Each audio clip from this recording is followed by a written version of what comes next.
tricks you got on the right. Cool. Gray and white for the... Yeah, I need to get Maryland, All right, ladies and gentlemen, I'm here backside down the road with the honor house here with the USA fully loaded John Deere. And I don't know if this is a little tractor we've seen here before, but tell us what you got how you got started pulling. Well, we started pulling back in 2001. So we've been for 4 years, 5 years now. Started with a diesel super shop. And we pulled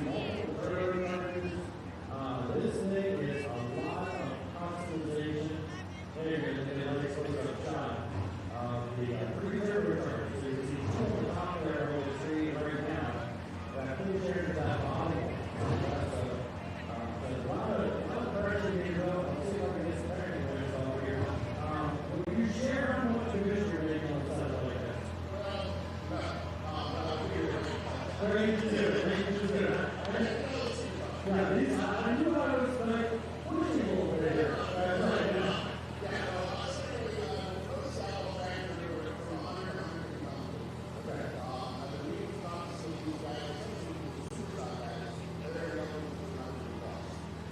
over on the tractor. We ran it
after a tumultuous week, I always sit there and I'm like, what am I going to say after the losses we've seen from a lot of people?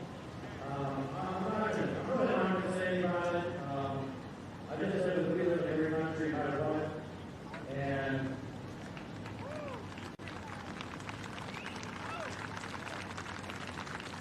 there's these tragedies and just remind us to love each other a little more, to squeeze our kids a little closer, and to just be kinder people to counter the evil that we find in very few within our society. I think that's what we can take out of this, and we can be saved by doing that. Just be better people. We just lost some really good people. It's very, very sad. We want to recognize that. We thank you for bringing your real to your patriotism that one thing showed each event time and time again. Really, second time. We just know that it's very, very special. We're going to come down the area. Check out this. This is down here. We are at the Buck Pull-Off Night 1, Quarryville, Pennsylvania.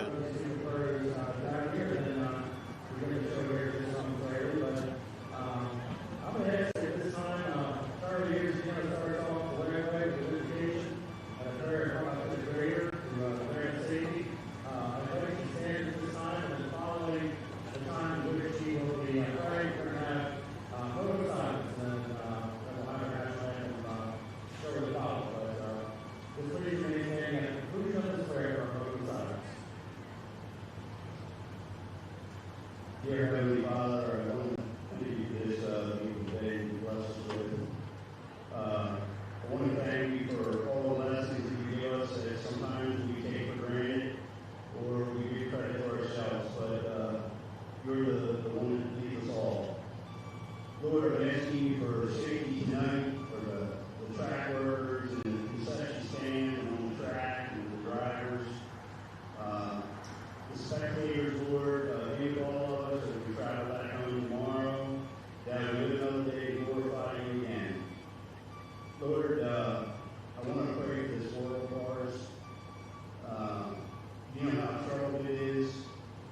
You know how much hurt and anger and hate there is out there, Lord. And you know, mentally and physically, people are hurting. And I pray that you heal them and you help comfort them, and you feel your presence in their lives. And I ask this all in Jesus' name we pray. Amen.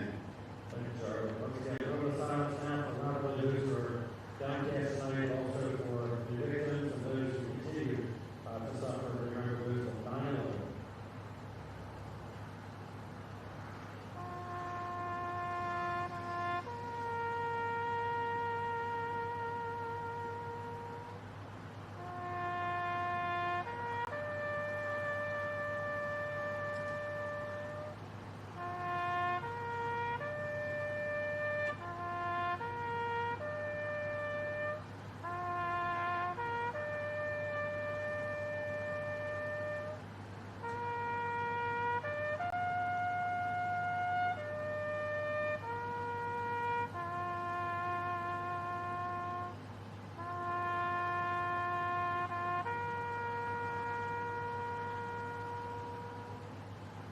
Please remain standing. Our flag is hanging gently up there.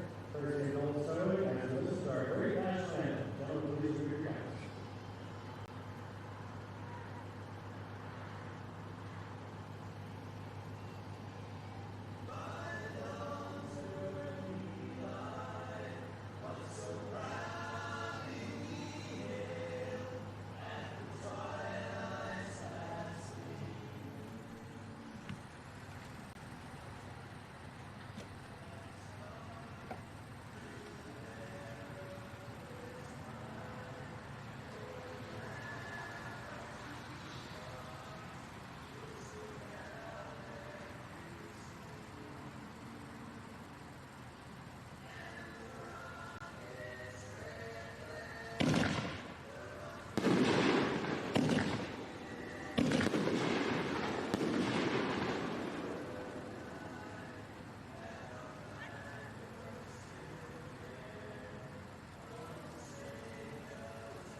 Thank you, folks. Thank you to our troops, our first responders, all aspects of them. Folks, if this is your first time here, special welcome to you. My name is Andy. I'm here to do my best education. I got lunch hanging out in the booth up there. This is the second time we've been out together. My guys are doing great ways. It's really difficult to love it out there. Again, it says that he drove over an hour to assist here tonight. And here's why as well. So, Rich, glad to have you aboard. And looks like we have some super stock and some road stock tractors down there. Glad to be back with you, Andy. I'm here for the Motorsports. Looks like we're going to Josh Martin. He's out of Chambersburg, Pennsylvania. This tractor sits about a mile from my house. Crop farmer, beef cattle. Some of the best ribeyes you can get there in Franklin County. Josh is a 2000 graduate at Chambersburg High School. Started tractor pulling back in the 90s on a John Deere 630. Some of the greatest start out on a John Deere 630. A few of us still run them. He will kick off the party tonight. John Deere 7710. They call it John Deere Green. Yeah, he and his dad built this tractor maybe, I don't know, 12, 14 years ago by now. Big Bob Martin. We certainly miss Robert a whole lot around here, as we know Josh does, but he continues the tradition of putting competitive tractors on the field out here. And Josh and his wife, Randy, just really enjoy coming out here and putting on a good show. So he can put it down there. Now the object here is to pull as far as you can. Now that weight transfer machine called a sled, that thing, his job is to stop it. And that sled has a lot of different settings on it. They can add weight to it, they can take weight away. So the first puller is always a test puller, allowing the officials to see if they like where the sled is set at. We don't want to stop them at 200 foot. We really want to get them down there about 320, somewhere in there. That is our class lineup for the night.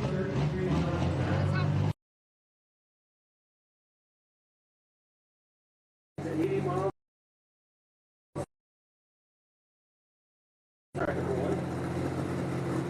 This is a diesel machine. This is considered a pro stock. One turbocharger, narrower tires than a super stock, but they are allowed to put more weight on than a super stock. So put them together with more weight makes it a more competitive class. Andy, Josh was just out at New Centerville, Pennsylvania. Last Saturday night, he went 324, I believe, was the distance. 32 miles per hour, so you are right on the money. Got a third place out there at New Centerville. And obviously, he had the good luck of it. Stayed in one piece, drove it onto the trailer, and he's got it out here in the buck tonight. Each one of these machines will go through the same thing. Once they tighten up the chain, they're going to bring the RPMs up. On the diesel, you'll hear a lot of just kind of rumbling. It doesn't sound like it's running right, but these machines, at one time, their blocks redlined around 27, maybe 3,200 RPMs. They will bring this thing out about 4,800 RPMs. You can spin it in excess of 5, which is very fast for a tractor. Look for that cold, dark, black smoke. Some of these tractors, you can see a little flame come out as they start off. Josh Martin, John Deere Green. Where's all the John Deere fans at? Get ready.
right, looks for trackside is he is going to take that run, and we are officially underway. So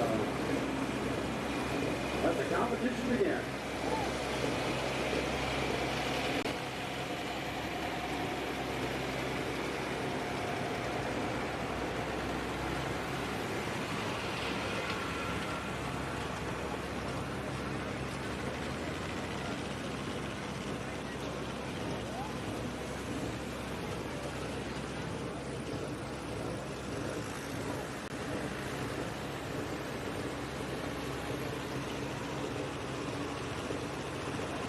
Coming up next, this is a black tractor, who originally was not black, it's turned to a Case tractor. Case and International Harvester, in fact, that red tractor you see coming down the sidelines that said it keeps 20 on the side. That shows the merger of two brands, Case and International.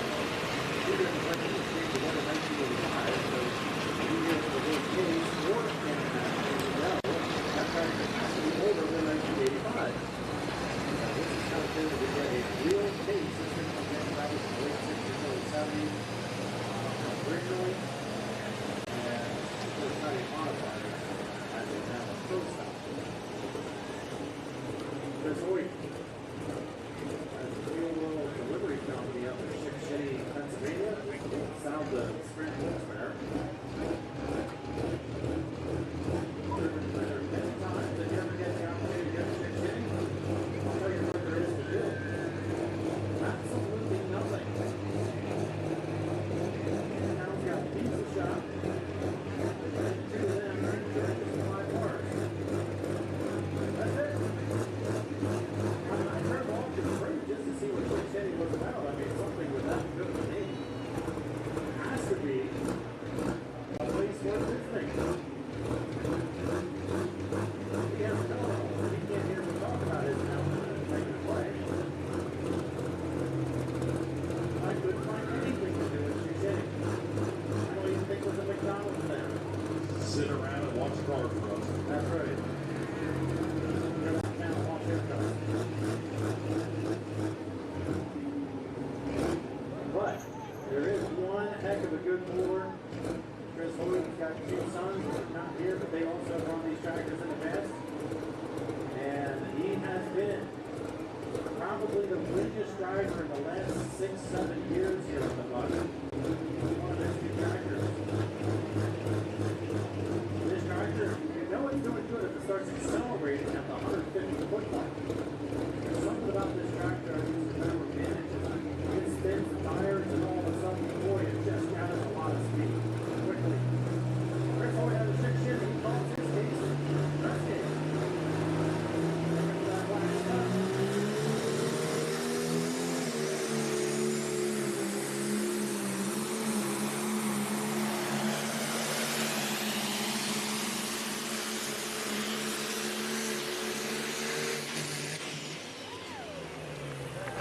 Good run. Okay, what do you think? Is that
This tractor is going to look a lot different than what you just saw. We talked about the fact that we're going to look for black smoke, but in this case, with burning alcohol, you will not see black smoke. Maybe a little cloud every now and then, but this one will probably be the loudest one you hear so far. The 3 turbocharged, you will just hear the line and actually hear the air getting strong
there you go. You're just gonna, we're not seeing black or gray here.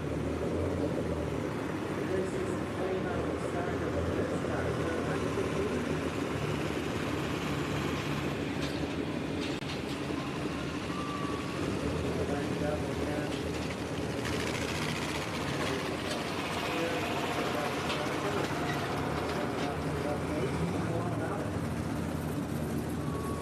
Rich and I were just talking up here, says, man, we've interviewed a lot of tractor pullers, and that's the best I have ever interviewed. And you feel the same way? I tell you what, that guy has a career in announcing. He does. If he ever wants to get with the tractor pulling, but I mean, he can deliver the BS for a weekend. I can guarantee you that.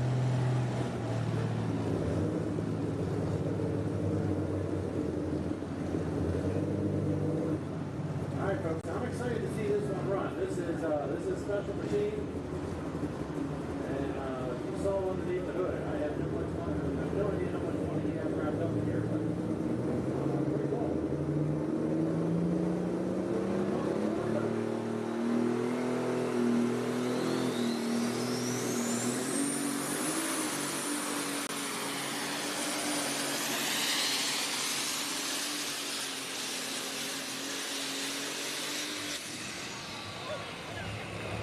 Give him a round of applause. He gave it all he could, didn't he?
Well, Russell was out at New Centerville last week, right in his own backyard. Then he went over to second place last Saturday. Yeah, he's running pretty competitive this year.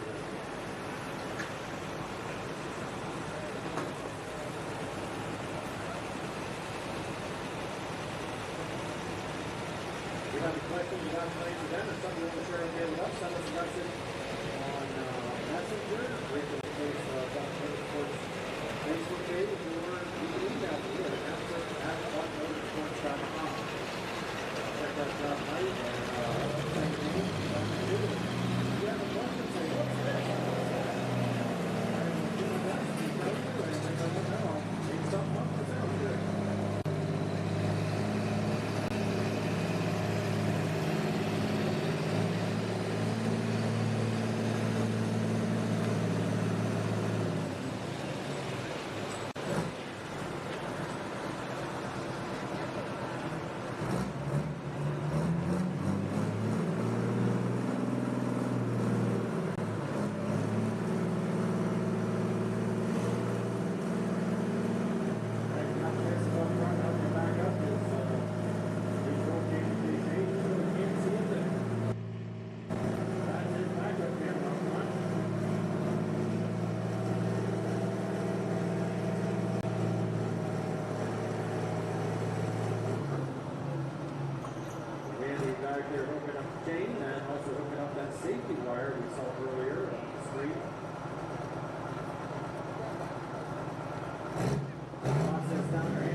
his front end was a little heavy. You saw the front wheels kind of bounce.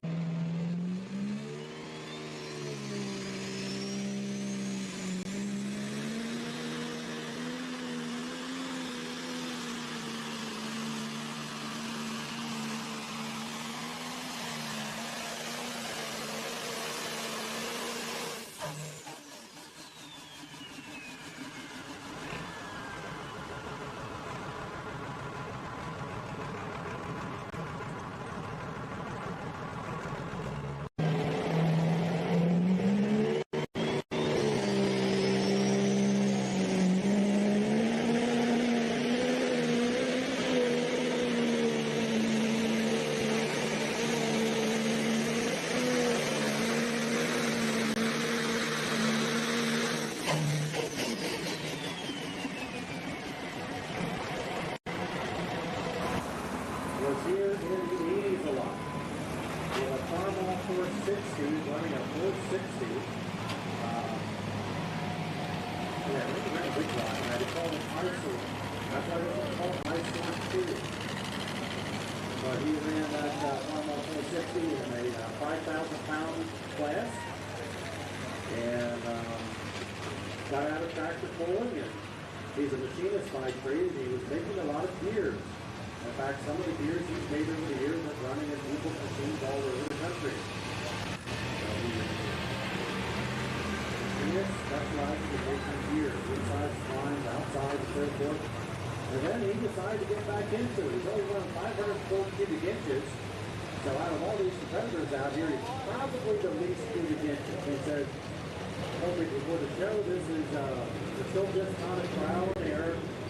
And he says a whole lot more error than trials at this point. So he's just happy to come out here. He says, Roman Springs, I have no idea.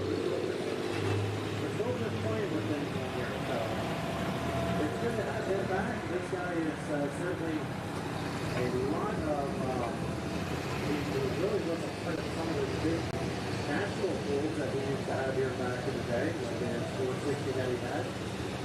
And pretty impressive that we still get to have one of these guys that remembers this place when it was only tractor pulling for the most part. As the Buck started 51 years ago as the only running tractor pulls Friday and Saturday nights. Over the years, we found out the audience didn't want to see tractor pulling every Friday and Saturday nights. And that's why the Buck over the years, with more owners, has merged into various motorsports. Because doing that really, pretty much put this tractor bankrupt at one time. So, good to have him back. Here we go.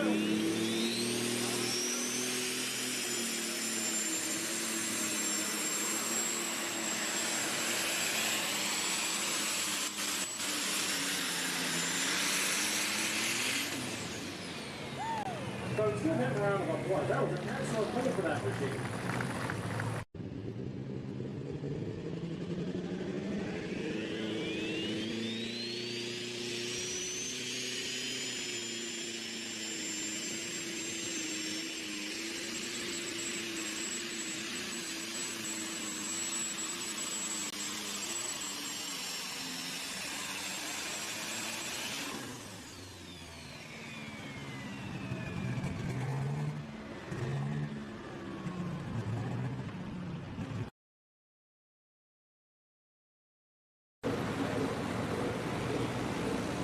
Earlier in the Trent case, and he was now either race that with 11 for that machine, and his second and final entry was the following.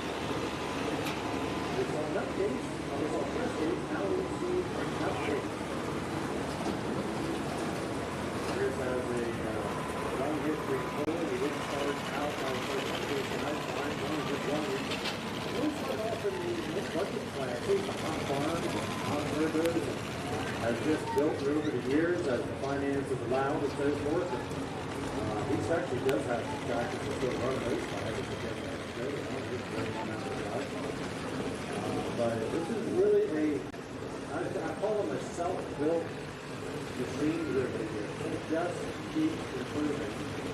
Involved his boys into this. And they're all college now.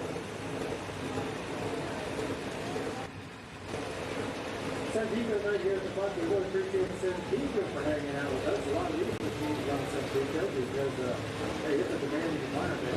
In a demanding environment, whether it's racing or other applications, Santico has been around over 100 years. They can deliver the value of premium lubricant and secure operations. Santico, come out to stand on the investors, come there and learn how they can bring you more margin. Bring that, anything like that.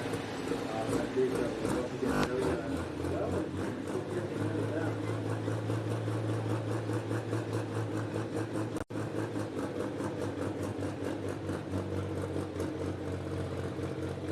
I always enjoyed the super patriotic paint scheme on this machine.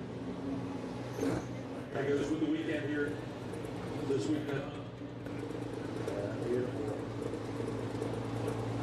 Flag striped eagle.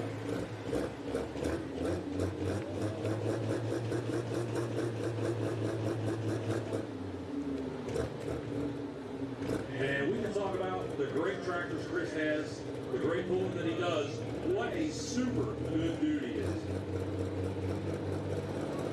He's looking to get out past 330, laid down by Josh Martin, who's still out there in the lead on the John Deere Green.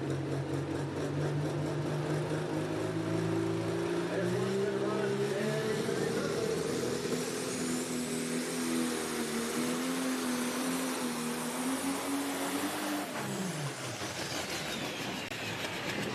He put on that right brake. Tractor lurch to the left coming out of the gate.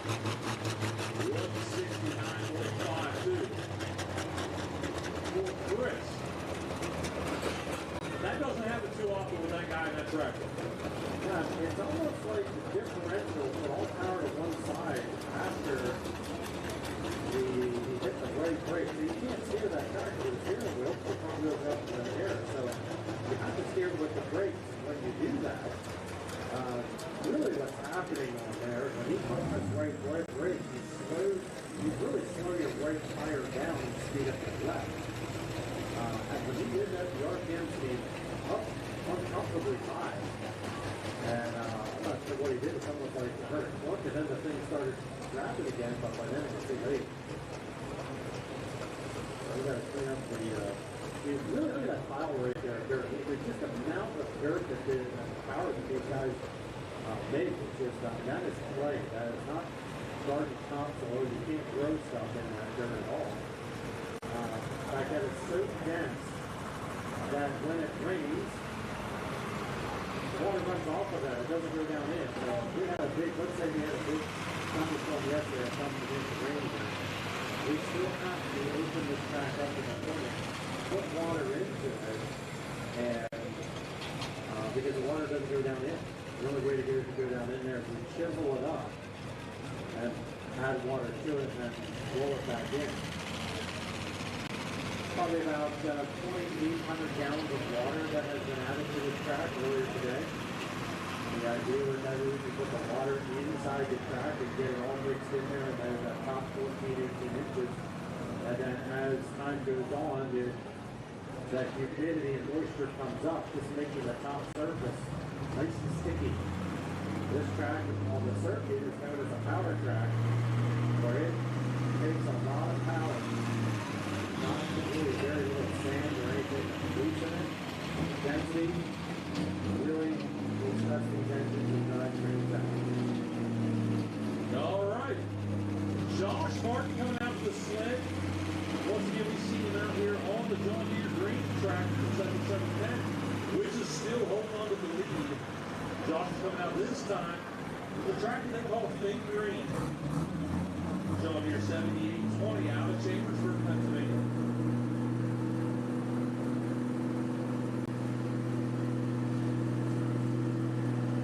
Looking to get out past his own mark. He'd like to take first and second tonight. We only have 2 tractors left in the class, counting Josh. So that is a possibility. But there's a good looking fence back there behind the sled. That can give him a run to his money.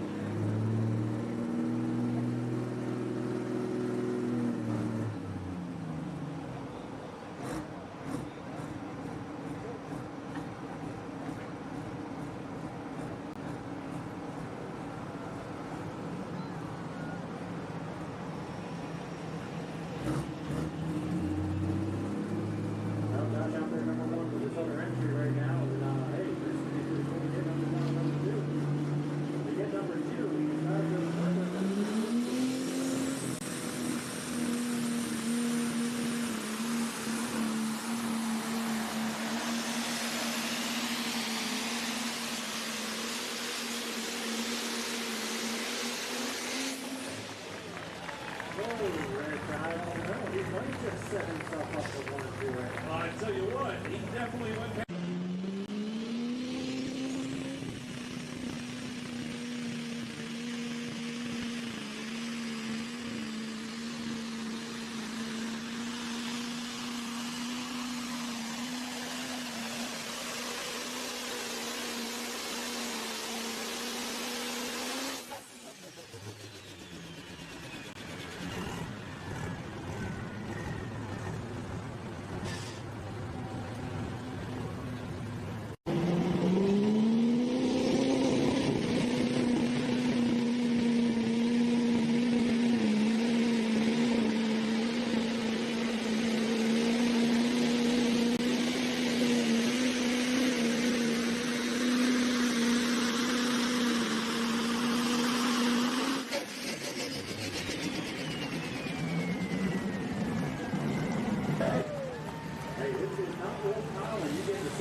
Now the next tractor could upset this all, so don't get real excited because this is a 10 powered by an international engine.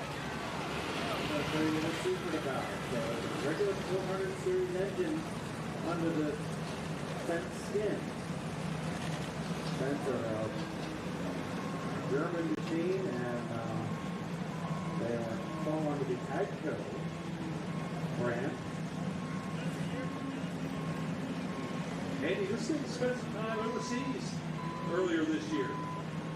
Did a little European pulling. Yeah, they did that. Then they did about 15 hooks over there. They did a lot of they had a lot of fun. They pulled in the Netherlands. Actually, Netherlands, big country for tractor pulling. They love it. They're wild over there in the Netherlands with tractor pulling. Wild. Those crazy ones over there. I've got a good friend of mine who's over there, and it's just amazing the agony. I mean, it's such a small country. It really is. I think it's probably the size of Maryland, which it shows it up. But they're very passionate about tractor pulling, and so we'll need now. Lance, a few weeks ago, ran into some trouble. He mounted a piston on this. They showed me a picture on his phone. This tractor a few days ago was completely decent on a workbench. The engine was. They have no runs on the engine since it went back together. So this engine is pretty much completely rebuilt from the crank, the valves, rod bearings, new pistons. This, like I said, he said, look, he said, we're also turning more fuel to it. What's on alcohol helps it run cooler. But he says he doesn't even know if it's going to leave the line because they really have not got the test of that count. When a tractor puller tells me something like that, I don't even know if it's going to leave the line. Most of them are not truthful. Just being a little humble. They just made me overly humble because I've had plenty of times where, especially my younger years, they would pull me and tell me everything that was wrong with the tractor, and then they'd go out there and collect the first place prize. So So I don't know Lansky Sept that well. I know he's an honest man. He's got a good reputation. And his wife just smiled when he was saying this. I couldn't interpret her smile. Well, I would almost believe it. I believe he's a youth pastor up there in Watertown. I believe you're right. So there's got to be honesty with that, right? There's some honesty in there. I believe that.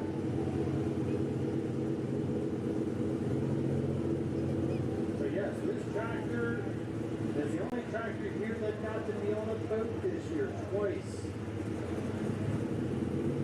Take the tires off and they have to put it inside a shipping container and have blocks all around it. Ship it over. I think shipping container costs I don't know, what, $12,000 to ship? Yeah, and wrapped in plastic. Yep. I followed these guys on Facebook, and he was following the Ohio hopes across the Atlantic as it went.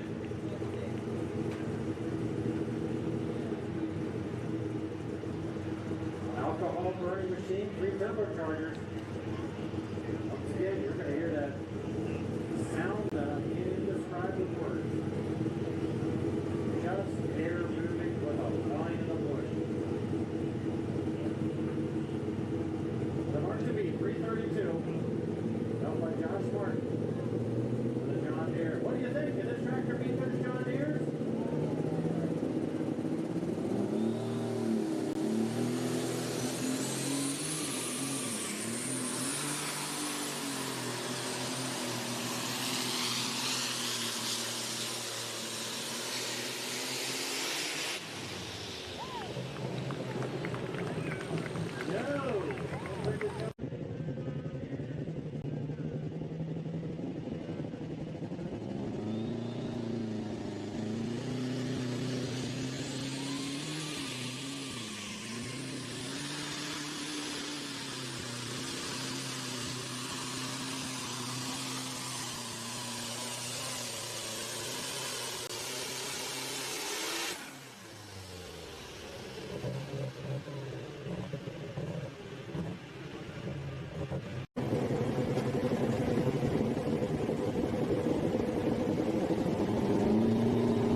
One high hopes, taking 5th, 6th going to Russell Hildebrand, 7th to Tom Houston, and last place goes to Chris Hoyt on the nutcase with the problems.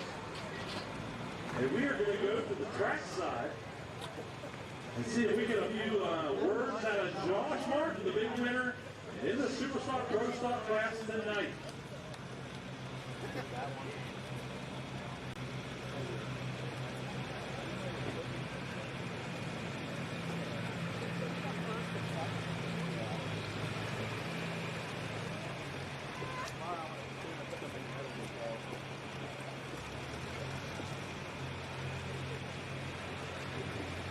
After we get done with the presentation, we are going to be moving into the National Modified 4x4 trucks.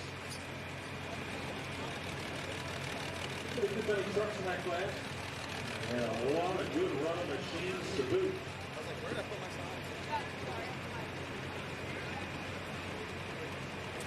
If you got yourself an old tin building that's rusty and carrying on, check out Sendico. They've got a high quality kind of roof paint. Pretty impressive stuff. I learned about these maybe about 8 years ago with them, and I think Sendico known for its, all the oils, fuel additives, and so forth that are second to none. But their roof paints, if you have a pole barn or something, you want to extend the life of them or the roof, make sure you check them out. Sendico, pick up some of the literature and testing data, the independent third-party testing data, which I love. Out behind the Alpha Center, they get hooked up with great information.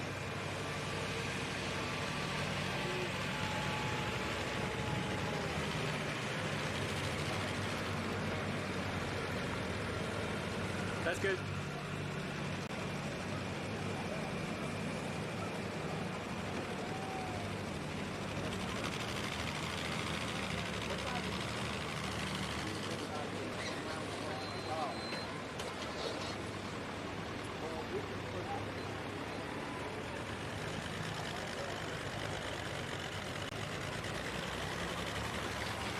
All right, we're going to get the official picture for them, and then get to talk to Josh here.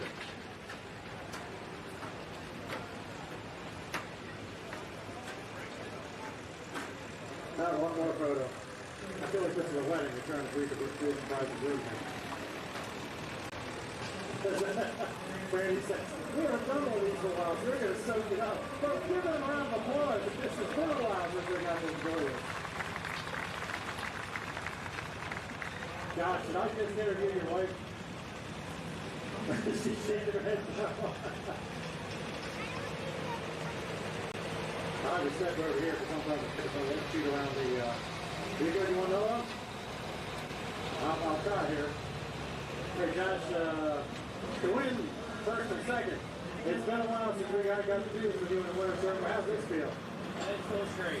It's always great to be here in the buck, and to beat this best competitors is just amazing. Well, I'll tell you what, you know, you didn't just beat him, you put on a lot of distance. I mean, you and your dad have run this track for so long, and I know he's always with you in the memory and so forth down here. But you really did, I mean, with this stack of competitors here for the buck pull-off, this is really special. I hope you realize that. Yeah, it's very special. Last week was 4 years since we lost my dad, so I'm pretty sure he was driving to be right. No doubt about it. No doubt about it. I'd like to thank everybody. My wife, she's setting the sled. She's taking care of that for me. She's really helping with that. And Earl and Corey to help us here, and everybody else. And I'd like to give a shout out to Chris Hoy. He helped us this year a lot. I got hurt, and he drove the tractor for me and did a great job. So I've got a bunch of great competitors here. Well, I'll tell you what, I know you count this as one of your home tracks here. It is quite an honor to have you here, and you know, and your dad here with us as well. We strongly believe that as well. So congratulations from all of us here. Thanks a lot. Yeah, we always love coming to the lab. Ladies and gentlemen, Josh Martin, winner, and second place as well. Come on. She doesn't want me to do it, so I'll do it now. What does this mean to you getting out here after all this hard work, what he's been through this year? Oh my gosh, it's amazing. We have really put us over. Yeah. It's been pretty tough, so to get back in the seat and do well means a lot. It's been a tough week to get both tractors here. We John Green was actually down this week. It's been giving us a bit this summer, and he worked a lot. Guys worked on it and really pulled through and got the tractor done, so we could bring them both to the bus. Sounds like a whole lot more work than any of us can even realize. Ladies and gentlemen, You have something to say, they probably won't hear this, but Shipley Tractor, they really helped us out this week, and Weimer Turbos really helped us this week. We wouldn't be here without them. thank you very much. Congratulations once again. All right, the Martin family and their crew, congratulations, nice job. Way to bring the championship back to Franklin County, Josh.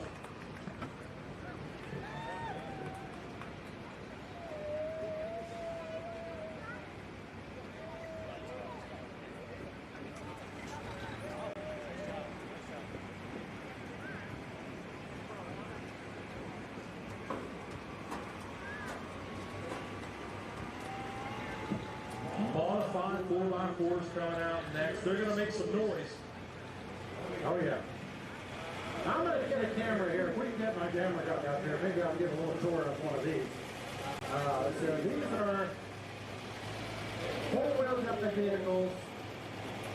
Most of them are alcohol burning, but these are naturally aspirated. So we're down here with one of the Kramer trucks called Supernatural, but yeah, you've got yourself 650 cubic inches. Inside, there's really, this is a component machine, so this is a fiberglass body in here, but you're getting a little idea. Now, the back end of this machine is very, very light. The back tires, very little weight on them. All the weight is in these front weight boxes. This is also where a lot of the fuel is kept inside there. Those little rollers at the bottom of that weight box, they are there to help assist putting them in the trailer and so forth. Another one of the Kramer trucks, they have Supernatural and Contender. Here you get a good idea on the roller machine of that big block that's actually aspirated. A few of guys will have a supercharger on top most of them. But pretty cool.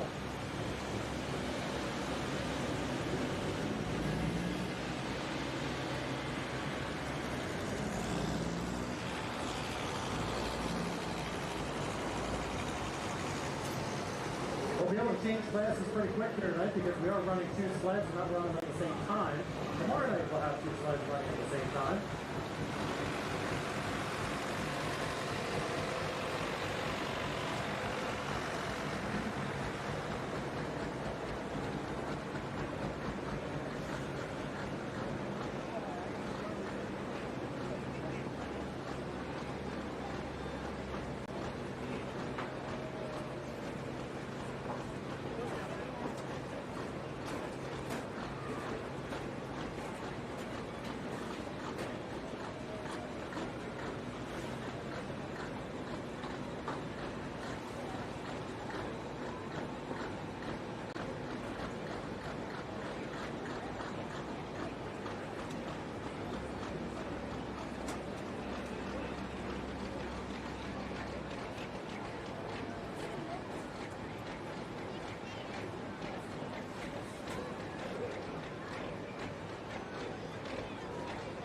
Don't forget about tomorrow night, or actually Sunday afternoon, starts in the morning too.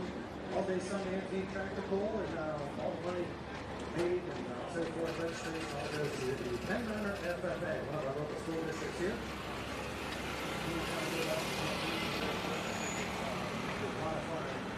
On Sunday. Only Sunday show we have in the year. A lot more events coming up with later here. We have monster trucks, also Halloween demolition derby, truck wars coming up as well. That's not good, Non-stop action at the Buck, that's for sure. Yeah, we're not going to close it down until the end of October, so.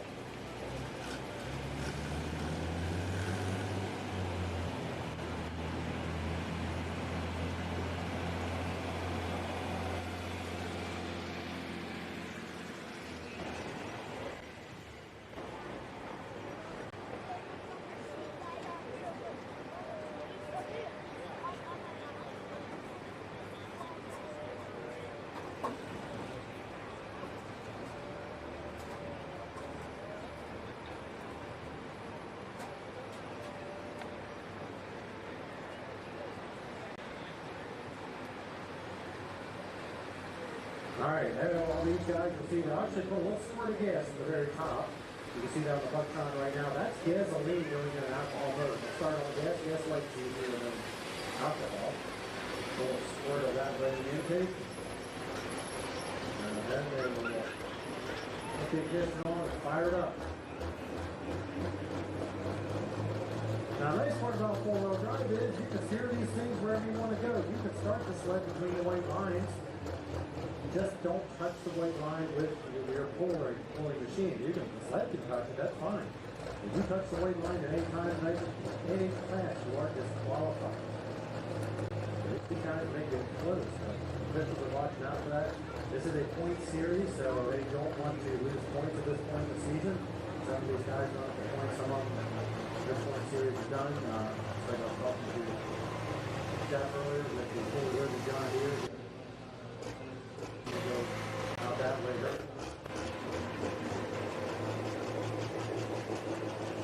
So he loves this track and he decided to take the drive in here. If you're new to tractor pulling, you'll notice the sled is set off to the right side of the track. You can set the sled as a driver, as a puller, anywhere on the track you want down there at the starting line. That is your option. So sometimes you will see the sled at different spots, and if you ever wondered why, that's because the driver or the crew told them that that's where they want to line up on the track. Maybe they see a better spot over there. Maybe one side of the track's getting a little overrun.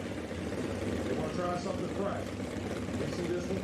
To the far side, over the right side, is going to flirt with danger along that white line. Now the reason that they're looking for all these little angles of track position and where to run is really these guys, it's not uncommon for them to be within a few inches of one another as far as their distance is recorded. So anything they can do to just get a little grip, get some fresh dirt that hasn't been worked on the other day, the previous week. You'll see these guys, they're not back in the trailers just hanging out there until it's pulling time. they're out at the end just watching what the previous class did. Where did they use the track? Where did they? Some of these guys would go so far as to study the roller. How many times did the roller pass over that area? I don't make decisions based on that. There's no real science to it, but there is talent of learning from your experience. Bill Kramer, a contender, he'll be the test bully for it.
As the decision maker makes its way back, we are going to be waiting on Jackson Kramer. He's out of Huntingtown, Maryland. The Supernatural Chevrolet, a 2015 body over there. And he's got a long distance to aim for it. 356.74. They are going to put on a show tonight.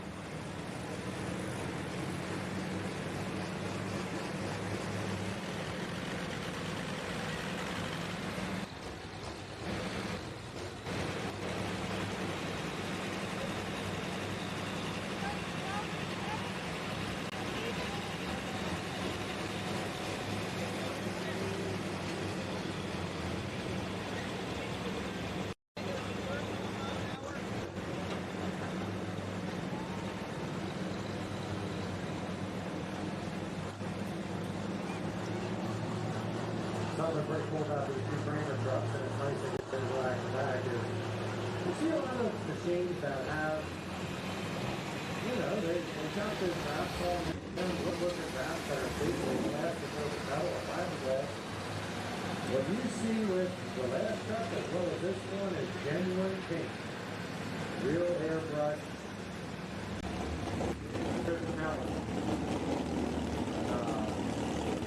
These trucks up close are just really fun. See the back end, really, really light folks. Watch that thing slide around. You can go to the drawbar of that truck and pick up the rear end of the truck right now.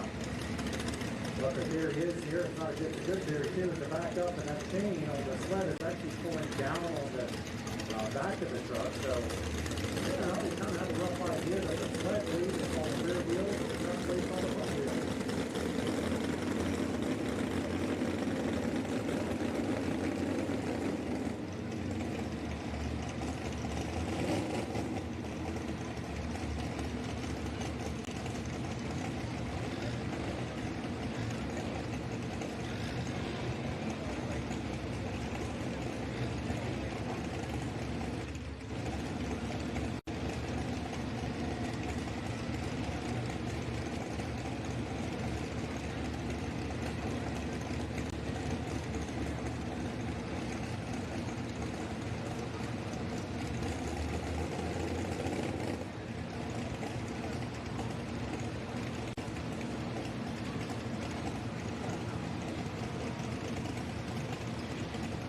Jackson Kramer.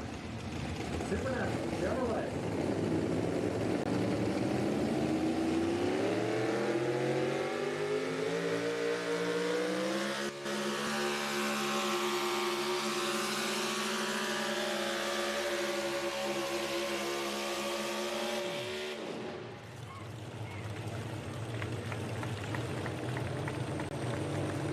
Got the cruise set 29.2 miles per hour, 340.71 feet, 340.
Trying the extreme right side of the track. See the corners down there, see that turn back there? The corners can go out and do that turn left and right wherever they want, and then that tells the set out there where they want to start it at.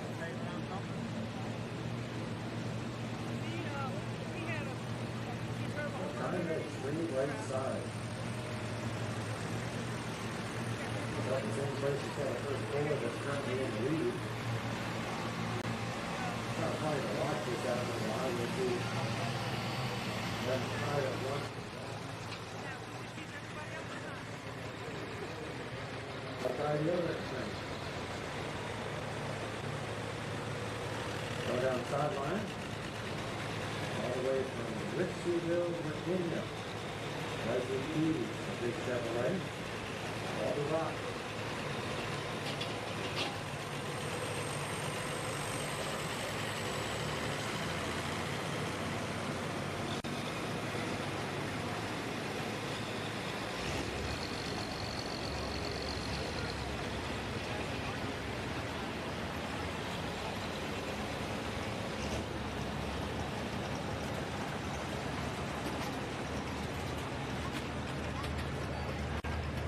Well, his tower. Now I'll probably announce the stand with some new body on the home record.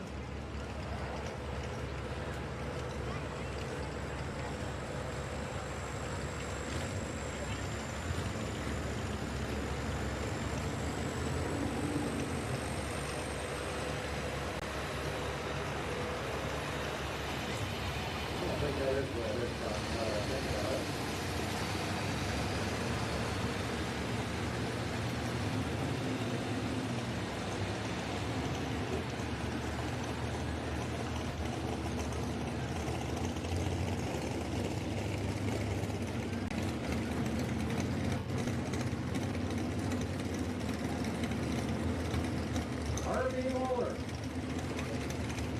Out of Hartford, Perry, West Virginia.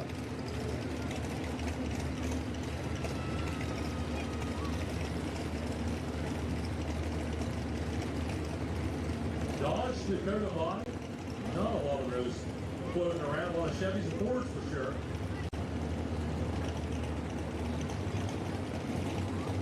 Yeah, I always like that smaller frame trucks because it puts the motor out a little higher on the whole chassis. But for the driver, think about the driver sitting there. How do you see out the front of that one? It's raining out there so far.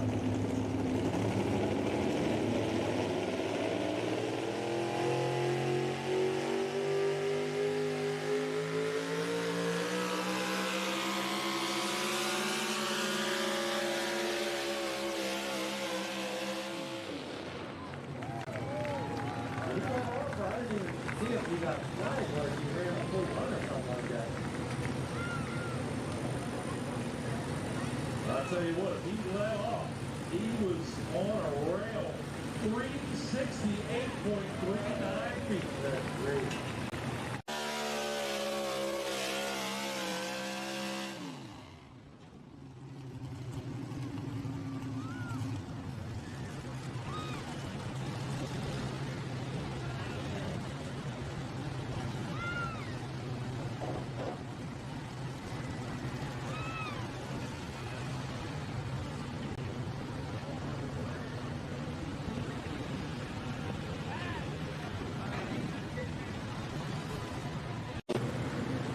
Good job. Followed by Steve, good job.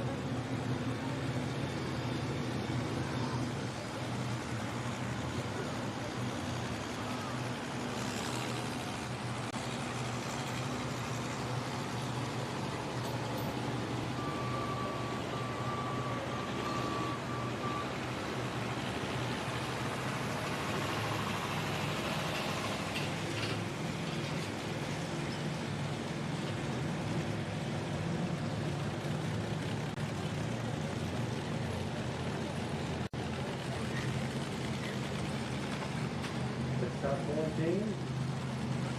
Got started with 4 brothers. We're up here. 3 up here, right?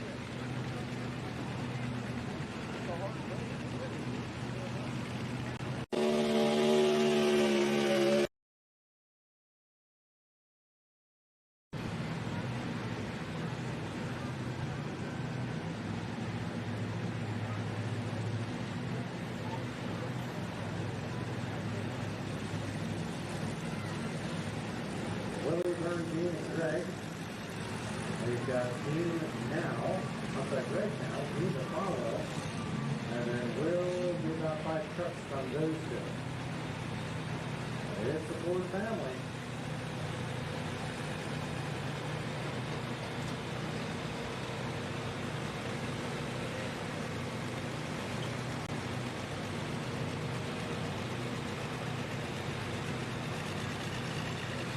Sandigo engine oils, the best difference in their engine oils is about 50% longer engine life. When you use Sandigo oils, you do end up reducing the oil consumption over the life of the equipment.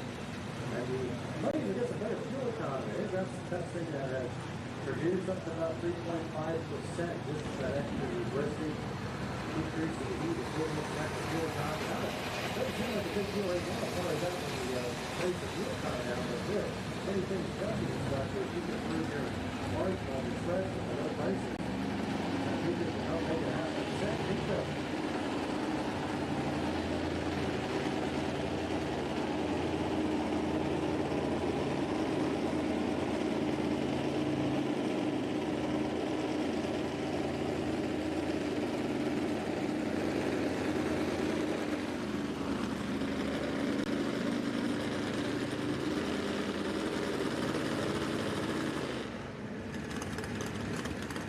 Hitchcock quarantine seems to like names associated with the horse or marriage. That's all it is. One big crown.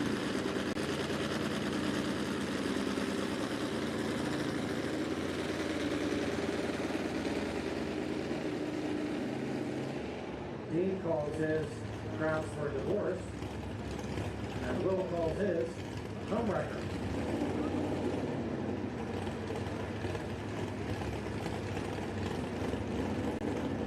The 4 bodies.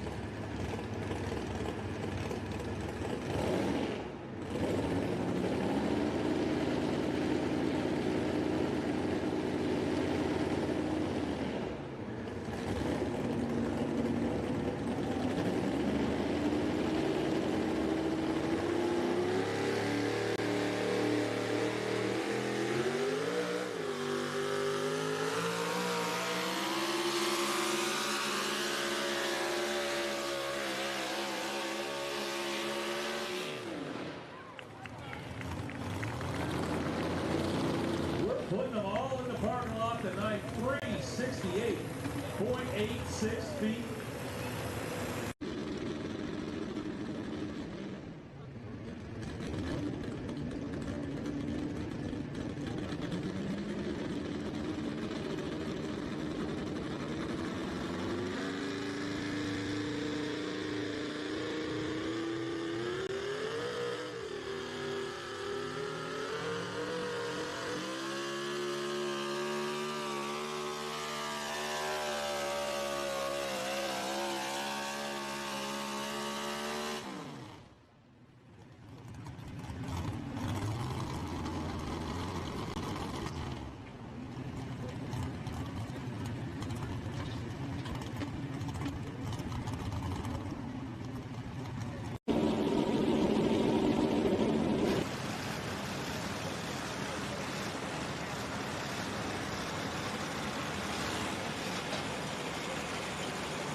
stop by the merchandise stand, get the Fall Classic t-shirt. This is limited edition. We're just going to print it one time and we're done with it. There you can see it on the Buckron up there. And yeah, just a real cool eye-catching shirt for you to enjoy and take with you tonight. Available for purchase in the merchandise stand. The merchandise stand will be open at the conclusion of tonight's show. And if you come back tomorrow, it'll be open when you come in the door as well. You can't go wrong with a 66 Series International and a 30 Series 2-cylinder John Deere on the t-shirt. So I purchased one myself before the show started. They make that extra fat for you? 3X. Is that right? Okay. I locked down. I good. Save a 2X for me, would you? Yeah, we make it big boy sizes.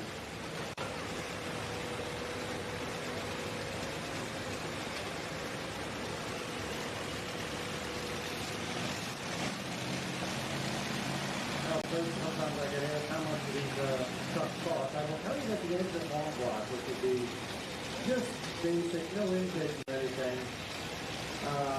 If you want one built, you're at $70,000 to $80,000 just for the long block. Now, if you start getting into superchargers, which you'll find on the two-wheel drive, one we're running tonight, you can figure that's another $15,000 to $18,000. So you got $100,000 wrapped up in a motor pretty quick. And by the time you do the chassis, you kind of have it painted up and looking good. 150,000, 200,000, not uncommon in what you see out here. Each machine. So as you look down to your right, take down, let's average it 200. 2, 4, 6.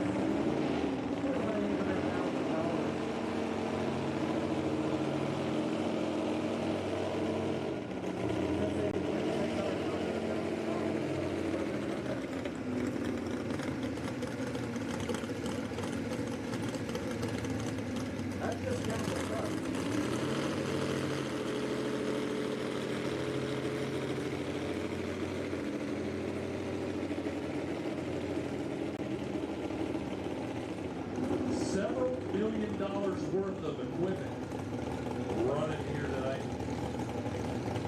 And even more tomorrow night. We hope to see you back out here tomorrow night. A lot of good classes to be had tomorrow.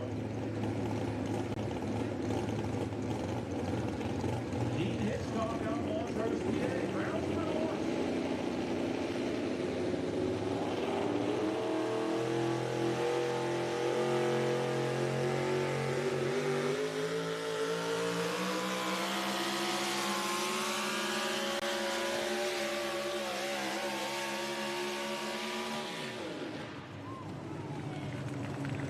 I'll tell you what, they're giving you a show tonight, 369.68 feet.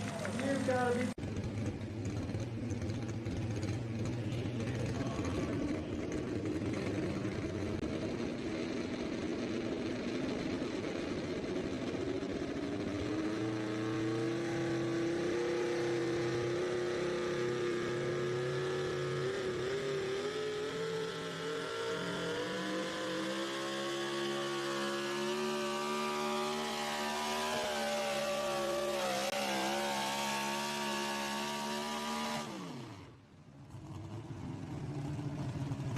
Yeah, 2/3 of a foot, well then you can kind of round that up and say that's about 8 inches or so. And so that's just how I think that's how I calculate it in my P-brain. So a 6-1, like a 368.50, that's actually 368 foot, 6 inches. Now beyond that, I can't do the mathematics. Yeah, we can't get too technical with No, here. I'll do that. Standard math in high school. 4th grade. 8 twice. Yeah. That was my next question. How many times? I was ready for it. You covered that one real quick for me. I bound up, didn't know what to say, which is rare, according to my wife.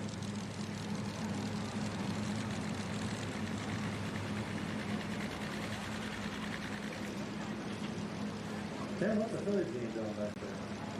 I think they're winning. That's good. Black Ice up next. Wesley Keys out of Rixieville, Virginia. 2013 Chevrolet. What did you say? Rixieville? Rixieville? Never heard of it. Never heard of it either. These guys could break down made-up town names and we wouldn't have a difference. Absolutely. Sometimes maybe that happens.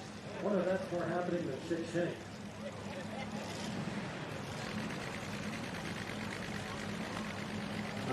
The Taco Bell, they're way above shit shank. Now I've got to look up Rixieville because it's quiet. Are you doing it too? Are you looking on your phone too? All right. It's Rixieville.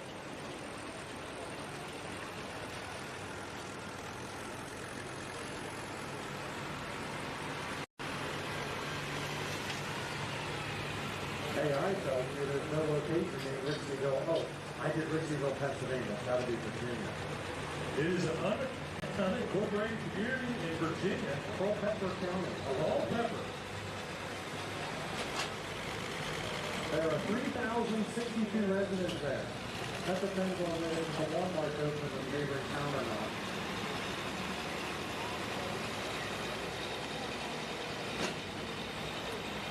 Sounds like a place I'd actually want to live.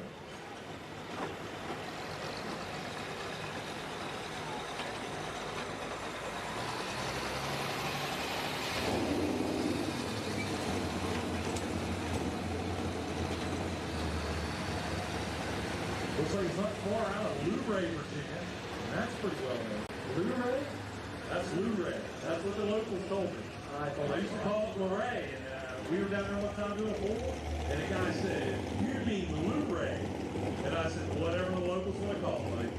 You know, we have a Lafayette, Pennsylvania, and I was down in Tennessee, and believe it or not, I was at a bowling alley, and I was talking, I said, oh, they got a Lafayette, Tennessee, and they were like, Lafayette? What? No, it's Lafayette. I was like, Lafayette? Like, you mean it ain't over till Lafayette Lady sings? Is that how you say it? He said, exactly. I said, okay. So now we have Lafayette Fire Company over here, and I always laugh, thinking about Lafayette. Back to truck pulling. Chevrolet. Ford number 1 right now, 369. And number 2 with 368. Wesley Keys from Rixieville, Virginia. Wonderful to see a 370-foot pool here tonight. We're trending that way.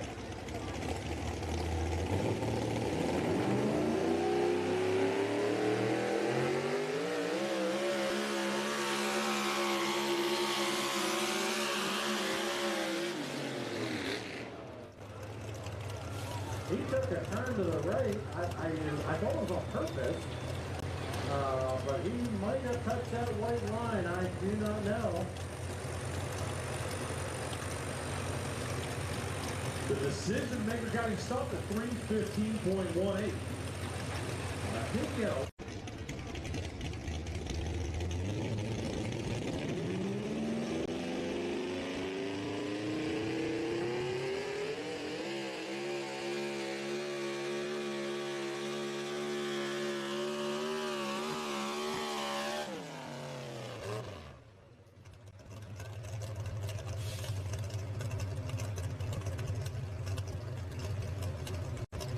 But, you know, either he took the,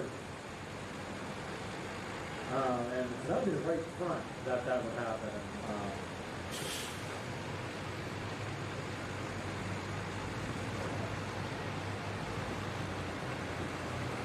So we're going to pull him off. Hopefully he can get that fixed for tomorrow night.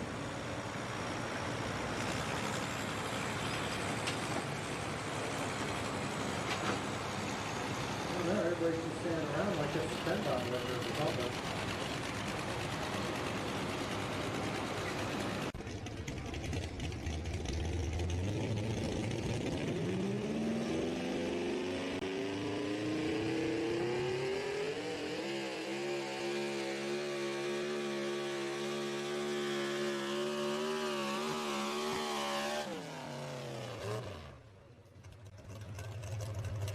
He's used to that. That way you don't have to hold the shovel. You just shove it in there and hold it that way.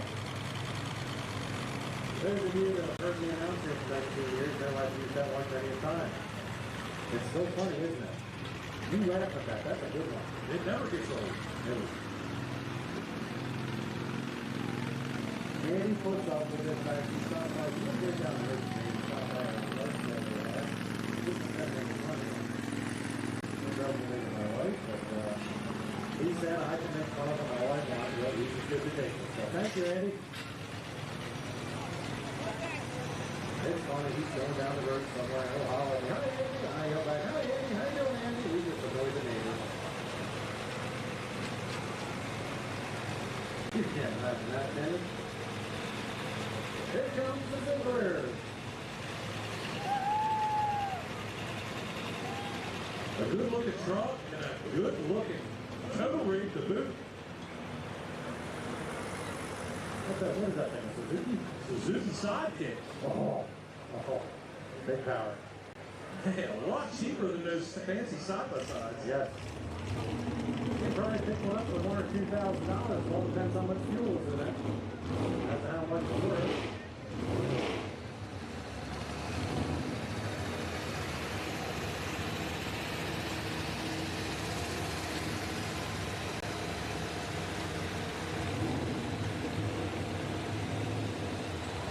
Back to the track.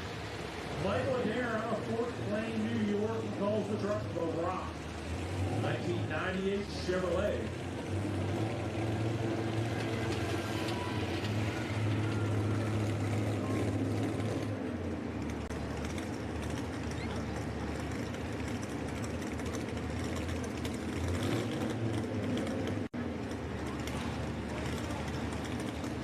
Oh yeah, grinding the gears down. That's what they make the filters for. Pick up the loose pieces, that's it. Just knocking the edge off. Just knocking the edge off.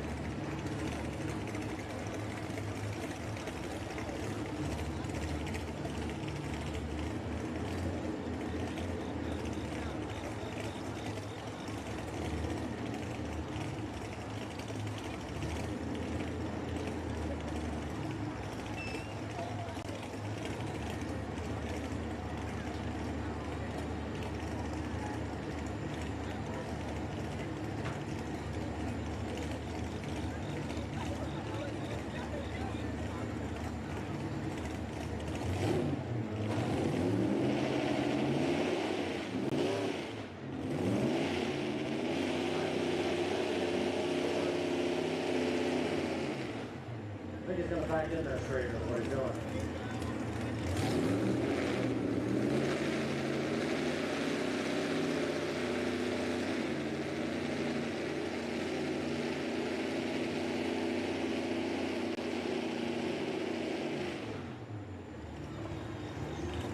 Chevrolet fans.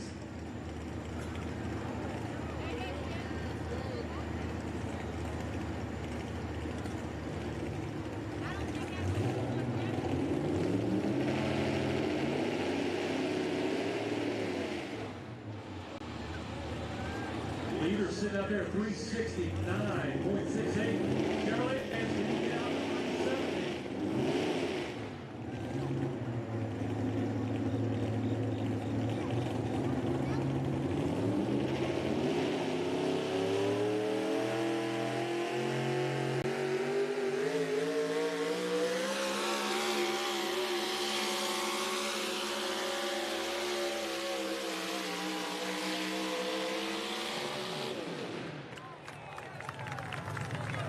He didn't hold back at all, didn't he? He wanted it bad. He had it in the wind. Loaded for bear, but 368.89. And usually when you say distance like that, you just took over the lead, but not tonight. 368.89 is going to put him in the number 2 spot. So we have 3 trucks in the 368 range. But I mentioned earlier that these guys finished pretty close. I wasn't spectacular.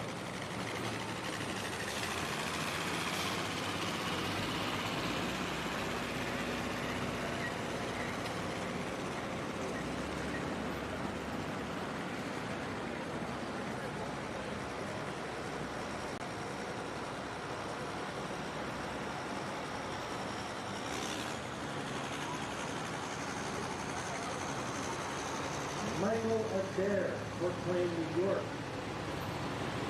Out there, 368, Will Hitchcock. The last of the Hitchcock brothers, 3 of them here tonight. 2007 tour.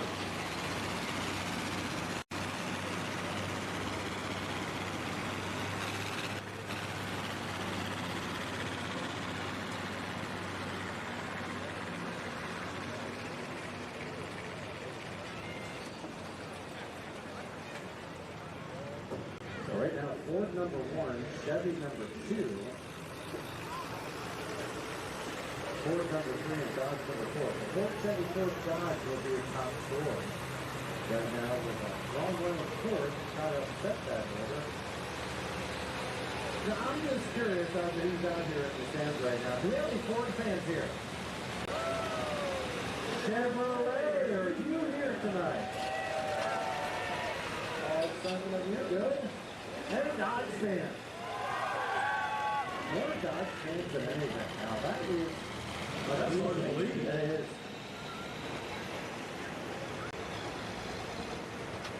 You heard any good, like, I'm trying to think, there's a good, Ford, new project around, but the Ford was smart, they put in their problem on the data. It's an oval. Yeah. For a fix or repair daily. For first on race day. Hey, oh, okay, there you go. Okay. Like Come on, Ford fans, we're trying to help you out. How about Mopar? Mopar, another own basement after racing. Never heard that one? I've never heard that one. Oh, I don't know. I know all the negative ones. You don't know all the positive ones. This is good. Considering who I hang around here, that probably makes sense.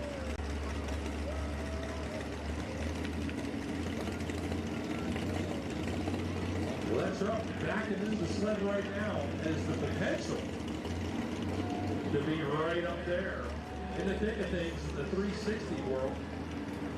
He'd like to get 370. That would put him in the lead. The home record,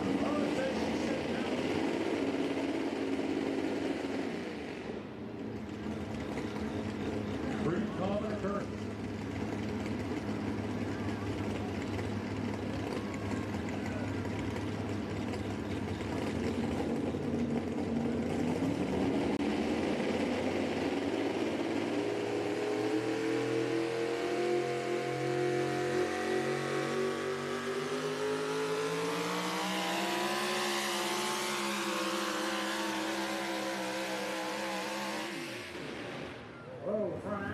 Like crazy up there at the end. He took a left-hand turn like he was going to pull on a fuel station or something. Looking for some dirt on that side he got into. It's almost like he found so much of it that he got a lot of grip on that front left, and then the axle started really bouncing in there. And that is a good way to slow down your full flip. It definitely slowed him down. Came up a little bit short. 357.08. 357.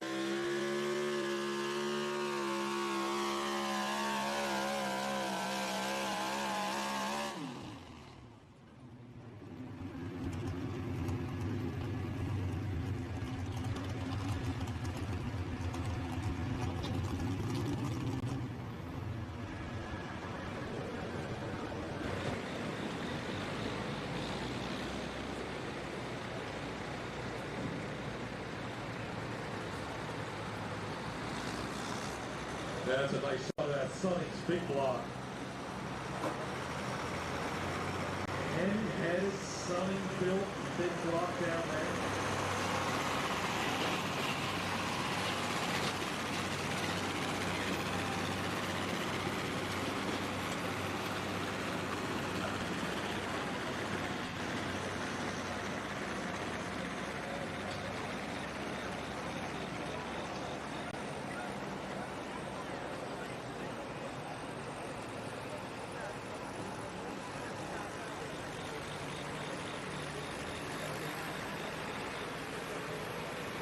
That would be the front of that red rock truck.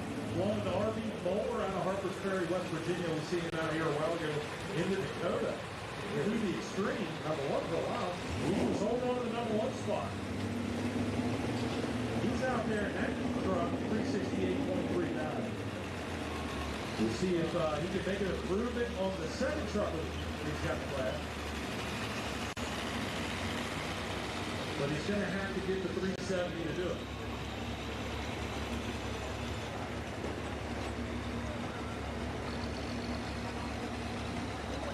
Had a good question. I'll try to answer quickly. What is the silver clutch? Yesterday, why did you start to use silver clutches? If you're talking about operating a chainsaw, that's the best way I can explain the silver clutch as far as in reality. You know, chainsaw with the idle, the engine is idling. It's really not engaged the clutch at all, but there's weights in there that the weights are part of the clutch fingers and the spring system that has the centrifugal force of the clutch, or as the clutch is going around faster, the weights will push on those clutch springs, resulting in locking power. So, unlike the clutch in the car, when you're running one of these machines, when you bring the RPMs up, you can hold your foot down on the clutch, that's great, but it's going to start pushing against you because the centrifugal force of those weights will start to get, they'll get to the point you can't hold it back anymore. So it allows a whole lot more pressure to be applied to the multi-disc clutch within these machines. And but there's a lot of adjustments to them. You know, you can kind of, sometimes if you're building one of these, it takes them a while to get those weights adjusted right to where you want it to engage or don't want it to engage. Especially on a turbocharged or supercharged machine, that becomes very important.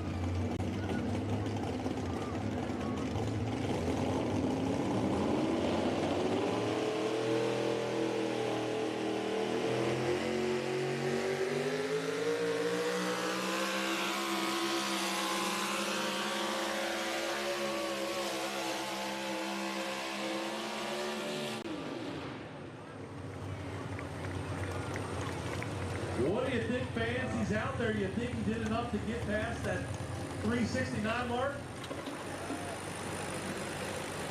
Rather optimistic. 371.57.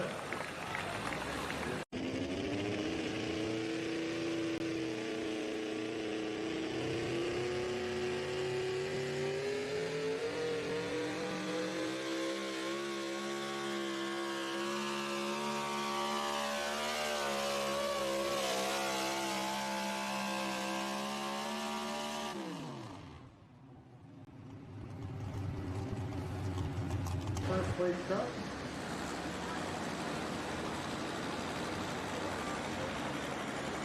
The buck giving you your money's worth tonight. You're using all the track and then some.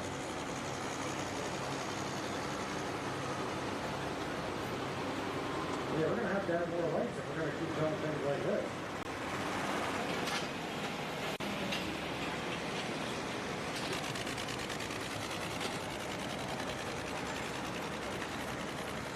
Two trucks left in the 4x4 class. Next one up, Mason Brenznine out of Dunsville, Virginia. Using the GMC calls nut loose. Never heard of Dunsville either. These guys are coming out of the woodwork.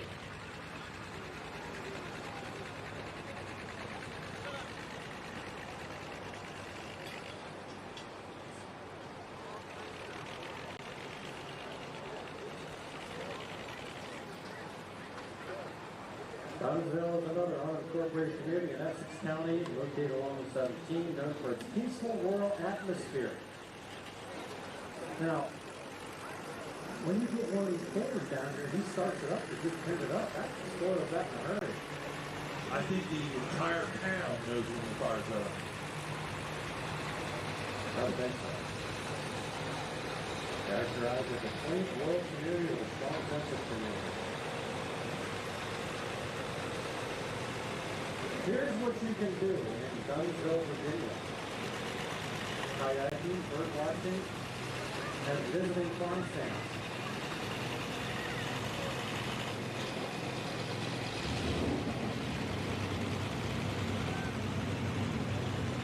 Kind of sounds like Quarryville minus kayaking.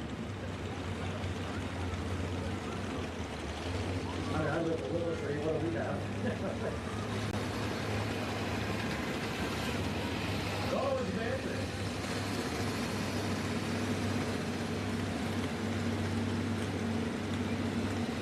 OBS Chevrolet body on this one.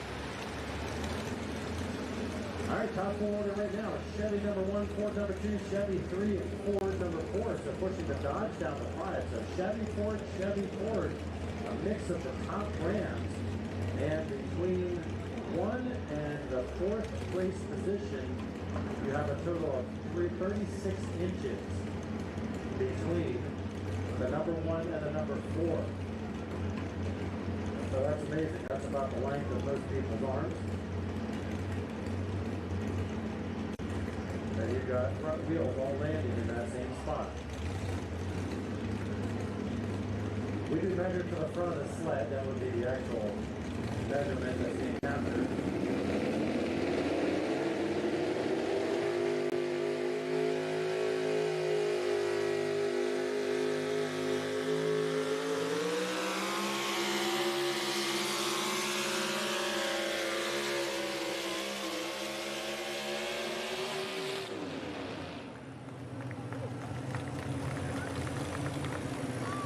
He's making it interesting. 369.43 for cut loose.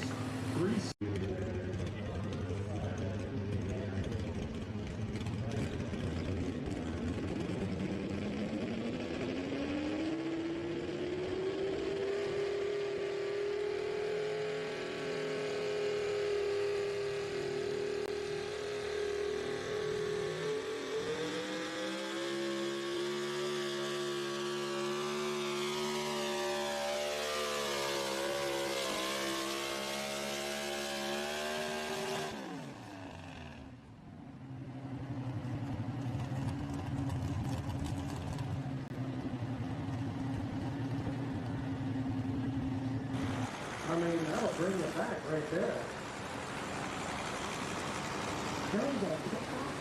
Absolutely. He's a big TikTok guy. He's got a lot of videos on there. I don't have a TikTok account. I just know there's a lot of people that are driving look at how they live because they're watching TikTok. Joey is famous on TikTok?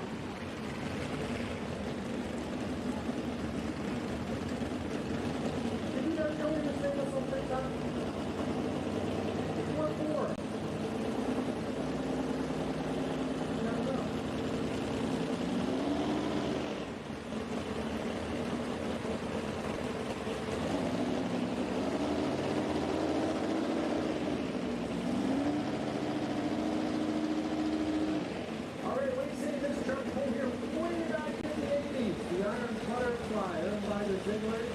Brenda Ziegler drove this truck for over 30 years. Probably 40 years.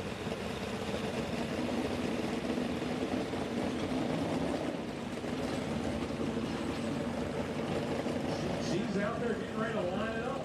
I'm telling you.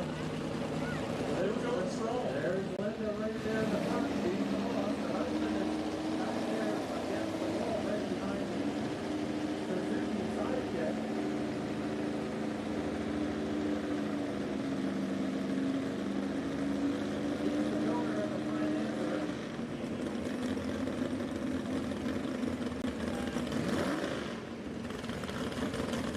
They have had a lot more success with this truck in the last few years.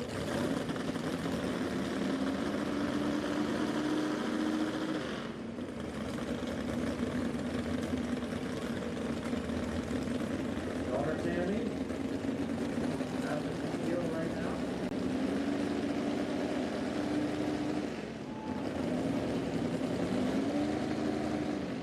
Yeah, back end just really scooting around.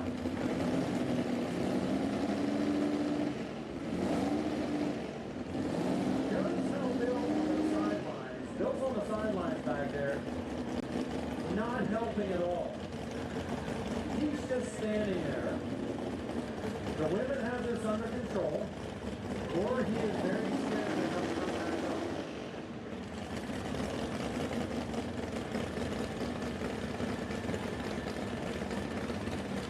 Bill continues to stand there and monitor. What is going through his head right now?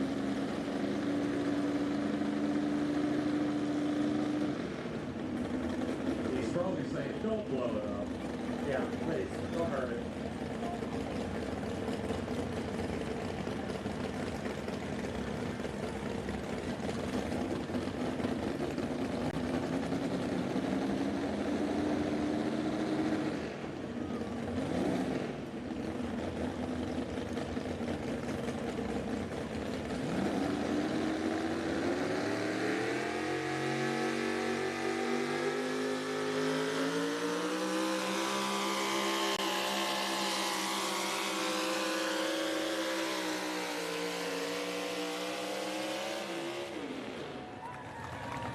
Very nice.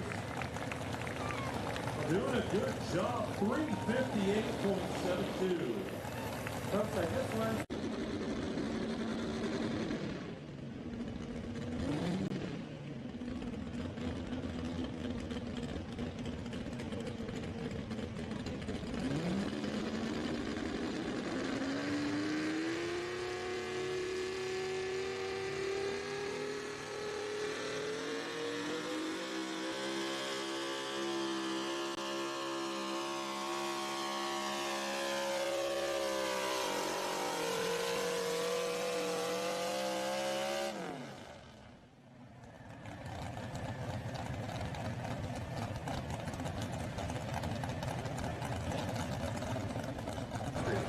The four-wheel drive Duel.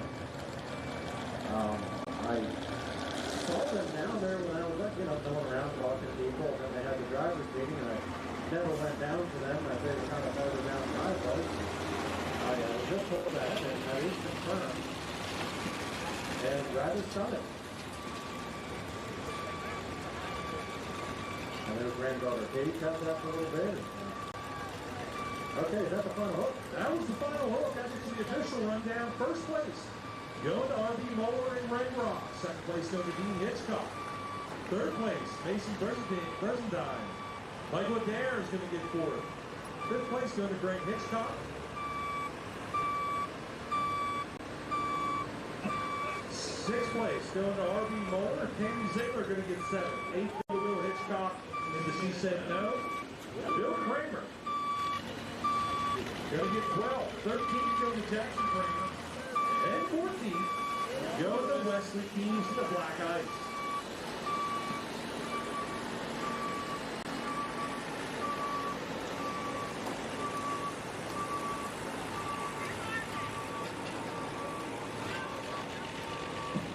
And he's heading down to get a few words from RB.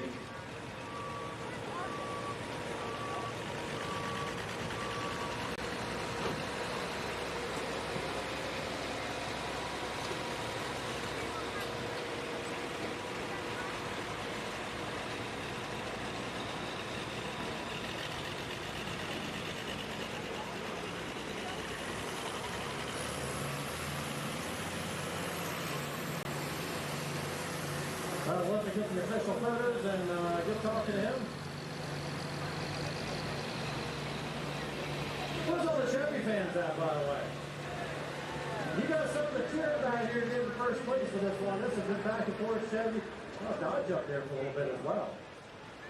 But for Chevrolet to take home the win here, pretty impressive.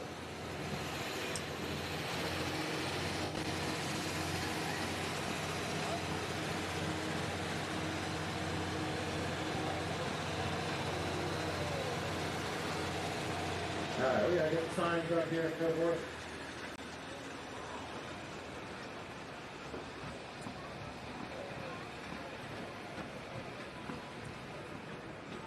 RB, I'll tell you what, I mean, look at this guy. Finally sneaked in here with the family. I mean, it looks like we went to the same barber, but this is pretty cool.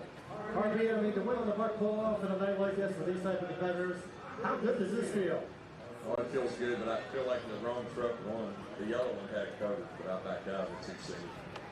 I'll tell you what, you did a great job here tonight. Introduce us to your family here and who you roll along with. I know this is a team effort here. This is my wife, Chrissy. This is my head crew chief, Caitlin. She drives another alcohol truck. Chrissy used to drive one too, but back to the hair thing, you know, only some of us can have perfect kids that look like this. Right. That's right. No, that's fantastic. Well, I mean, your name has been associated like the Zigglers since a long time here. How many years have you been pulling here at the buck? Probably 30. 30 years. This is real fantastic, and I know you probably. How many wins do you think you have here out of those 30? It's got to be a pretty fair amount. You always bring out some good stuff. Quite many on that wheel truck. Is this the first one, the red one? No, it's the second one. Okay. We weren't here last time we were here. Beautiful. Twice. Beautiful. Well, congratulations. Ladies and gentlemen, go ahead. I'd like to thank Zane for having us here at the Buck. I'd like to thank Joey, Pull Off Productions, for putting this on. He does a great job, great show, great track tonight. Good sled operator too. Good. That's good stuff. That's good stuff. That's right. Well, let's do a nice job for us.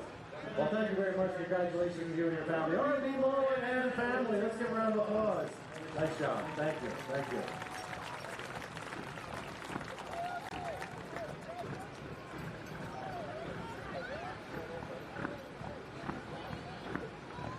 Folks, I just saw an update on the news. Some of you may have already seen this, but the widowed wife from Charlie Kirk, Erica, was just speaking, and she believes in free speech so much that she just announced they're continuing the campus tours and continuing doing what he did and celebrating free speech. So we're proud to pass that along to you.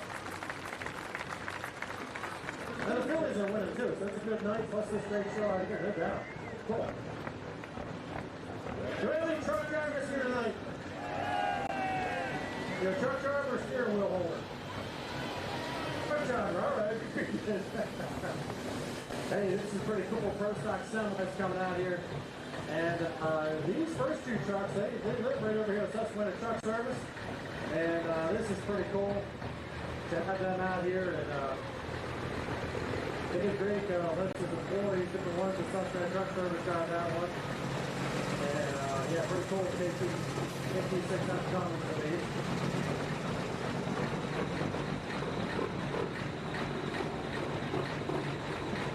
I'm a sucker for that W900 Kenworth passing by us right now.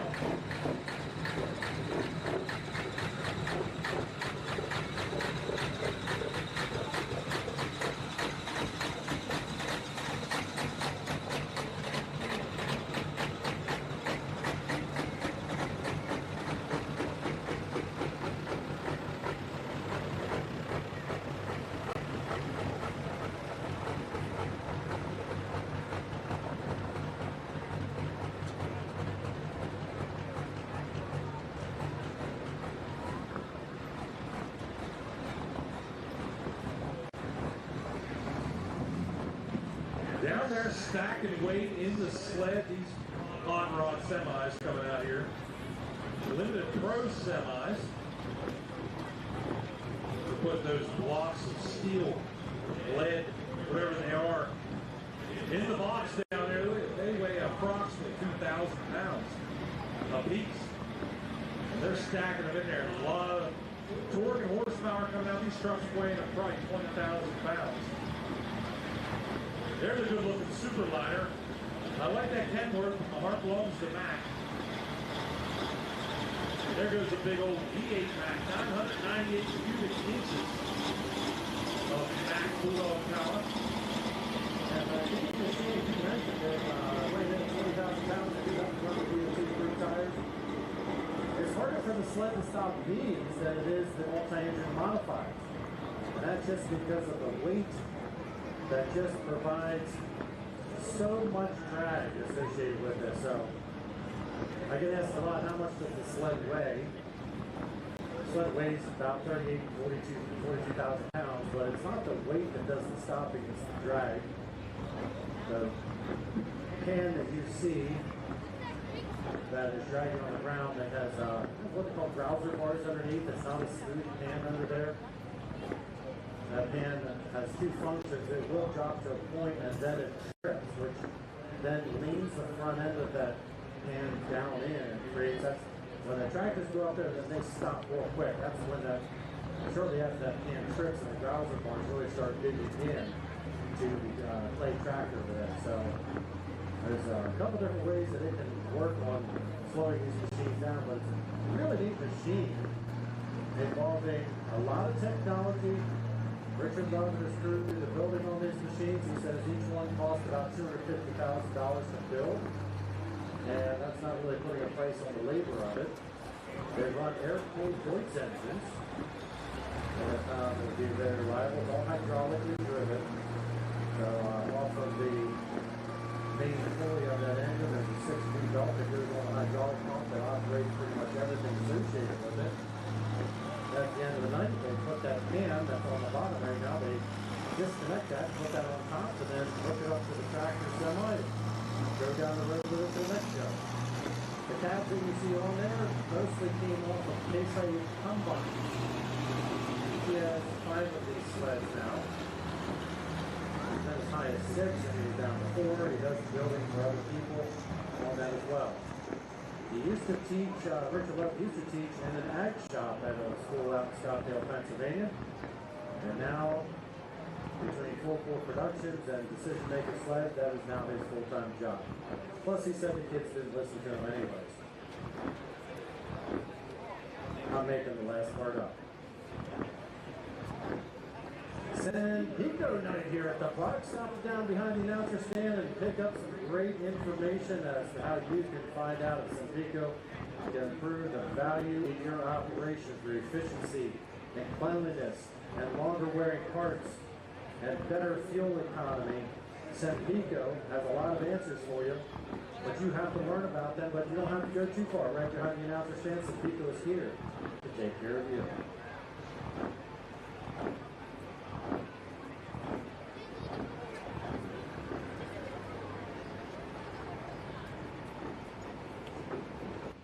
Looks like our first truck out test puller. Oh, what they call it. It sounds great. Blowing the smoke rings about 60 feet in the air. Eric Hilfner out of Holwood, Pennsylvania. W900 Kenworth.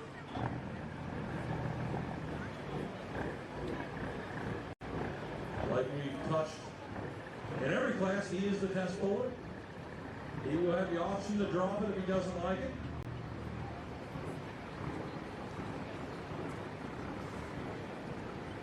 Amazing how much torque these machines make. So much so you actually see the front wheel lift off the ground. Twisted so hard. And this one gives you work for the best smokers too.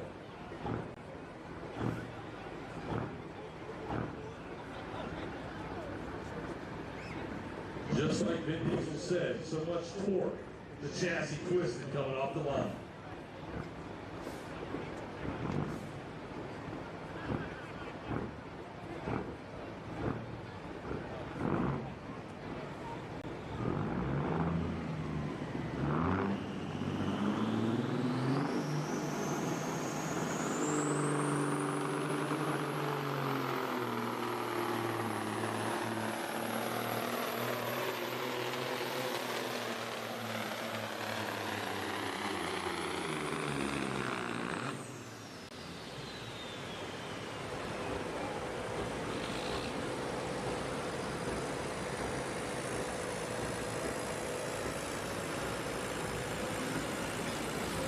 Alright, we'll find out from the visuals whether it's taking that run or maybe look at another one as another option.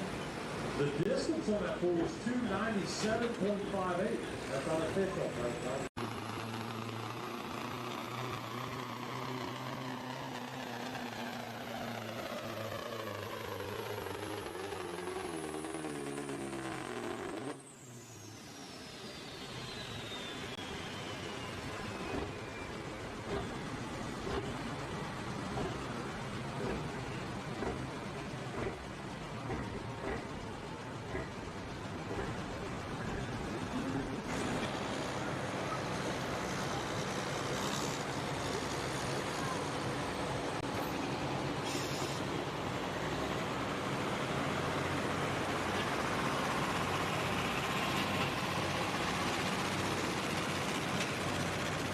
Sunday is the Antique Tractor Pull.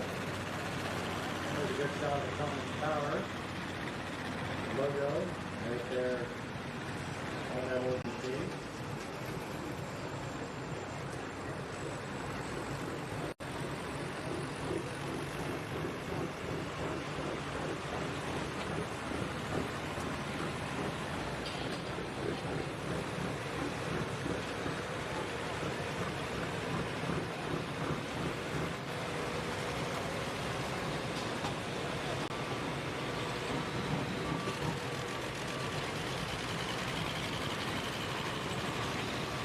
Andy, did you mention this thing had an APA 600 in it? That's my understanding. You see a Cummins on the side. That's a Super sought after engine. I love these tractor pulls. That's Cummins. That's a lot of horsepower for this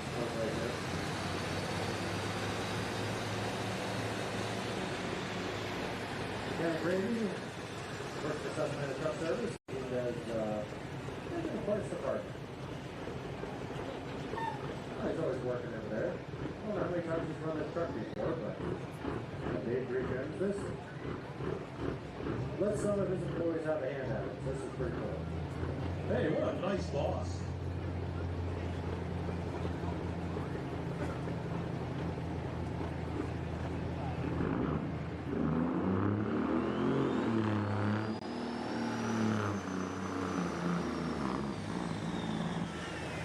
If he backs out of it before 100 foot, you can go back and try again.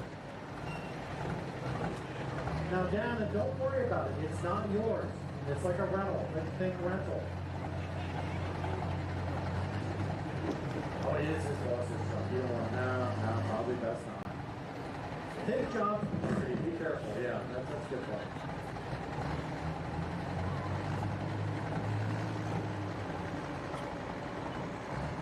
All right, leave them hooked right back up and have them bring it out again.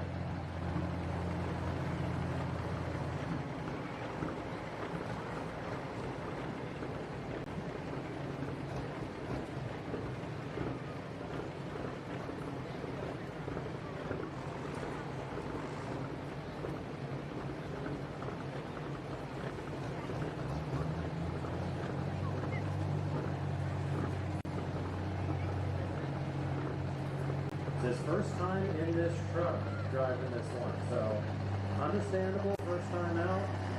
Just needed to learn from it a little bit.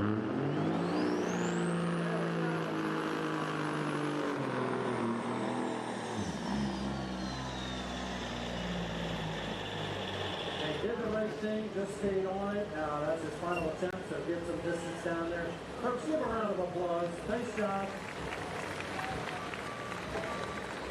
He is going to be replaying that in his head a lot. Not easy. He's going to say, man, I can't wait to try to do that again. Official distance 148.05. The entering.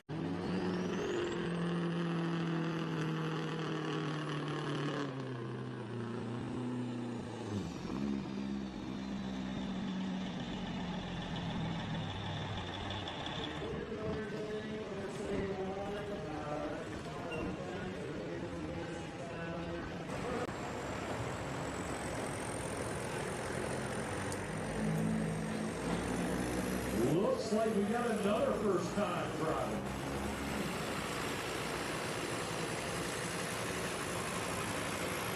Running this freight liner they call Indian Beach. He's the new owner.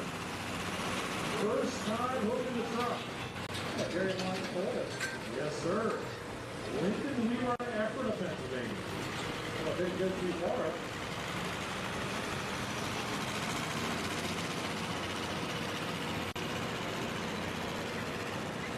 Well, we've seen this truck circle a few times. It's competitive.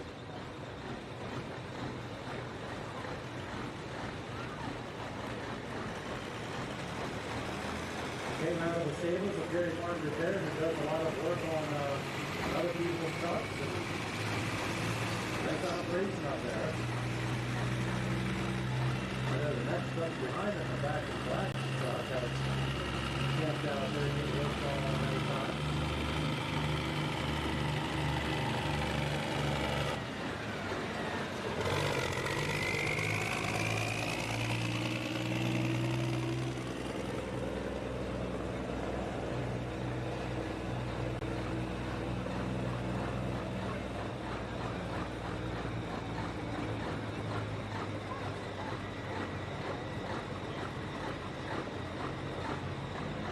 All right, folks, get ready.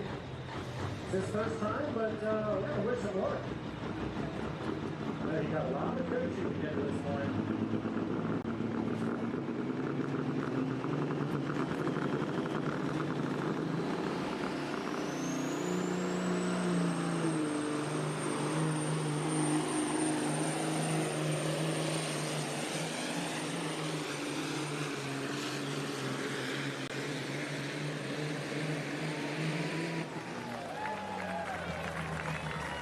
Oh boy, 373.46.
373.71 at the market.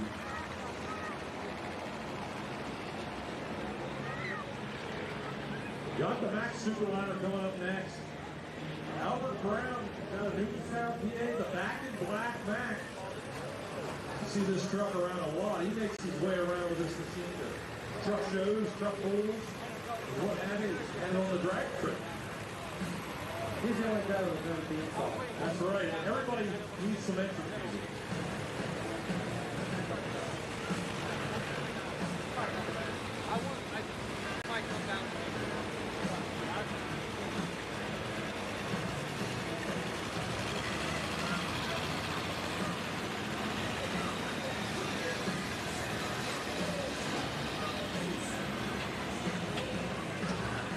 So we have any Mac fans hanging out here tonight? Yeah. Good old Peterbilt fans. That's right, Mac is Kenworth. Hopefully we made the truckers day a few weeks ago.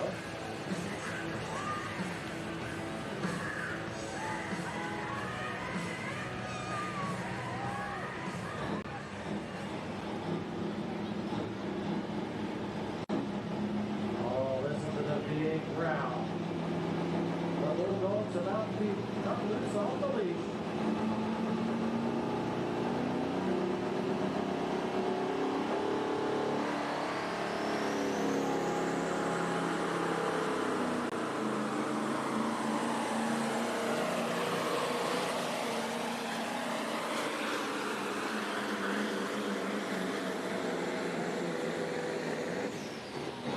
Nice run for Albert.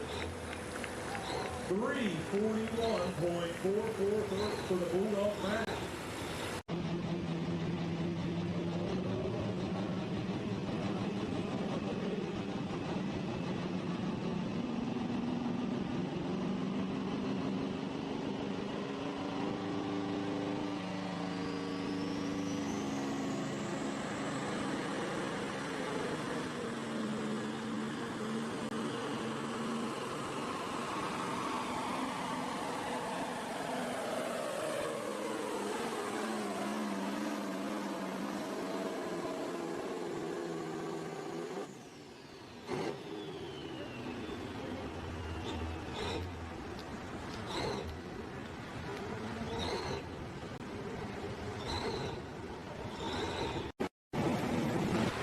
Those that come a long time, know that voice is just the fun.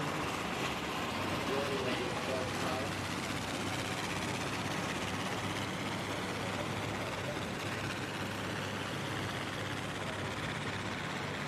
Got some people that ask about him. I'm so still people.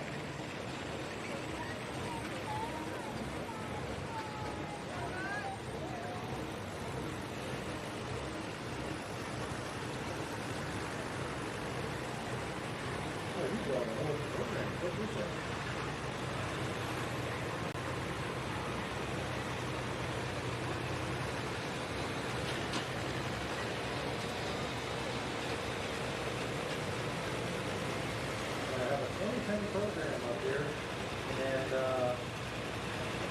Josh Martin will be happy to know in 2009 his dad won the pull-off here that night. On this very night, 11 years ago. There it is. I have a camera up here so you see a program on the screen. But that time here,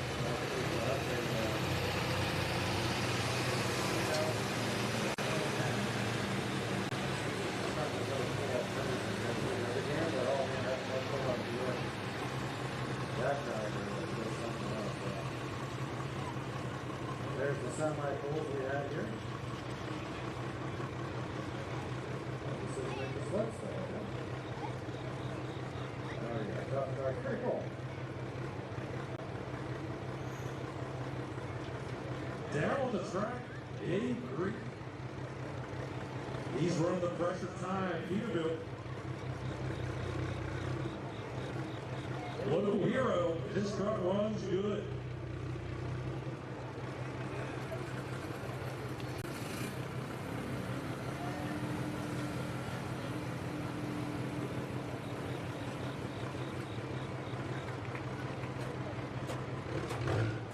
All right, this guy's taking a lot of trophies out of this place.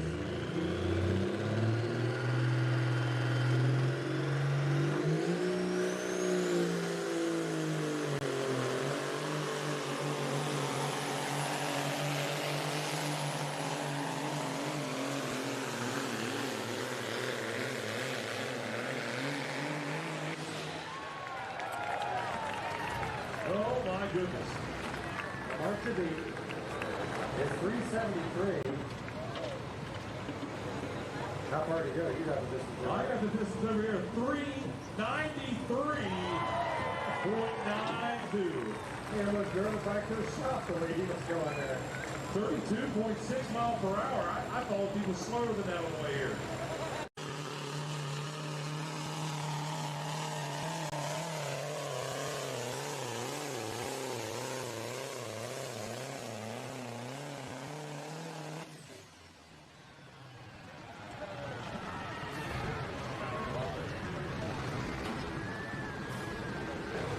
First time out there running big 373. I mean, come on now.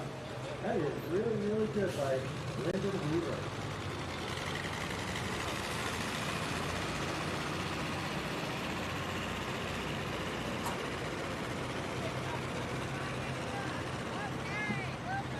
Yeah, Dave Rick's going to take the win. Second place going to Lyndon Weaver. Third place going to Albert Brown with the Max. Fourth place,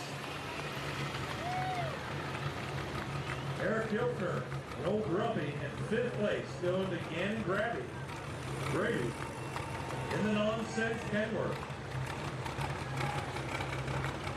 And he's going down to the post-poll interview.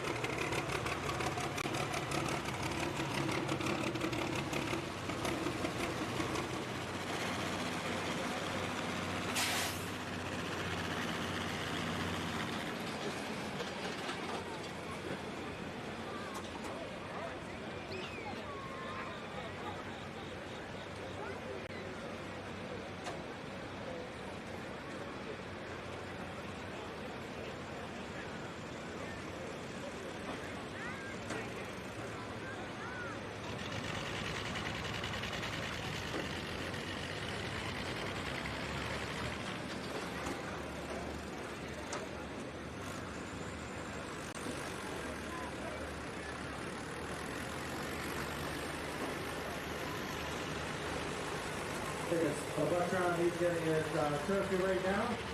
Well-deserved win. And look at the stack weights back here. Each one of these weights is 100 pounds. So he's got about about one right there.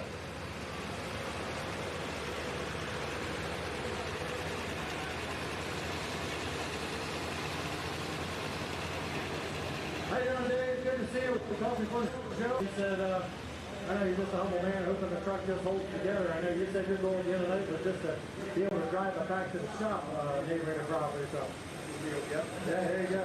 I'll tell you what, to win on a night like this in the Buck. Oh, this is great.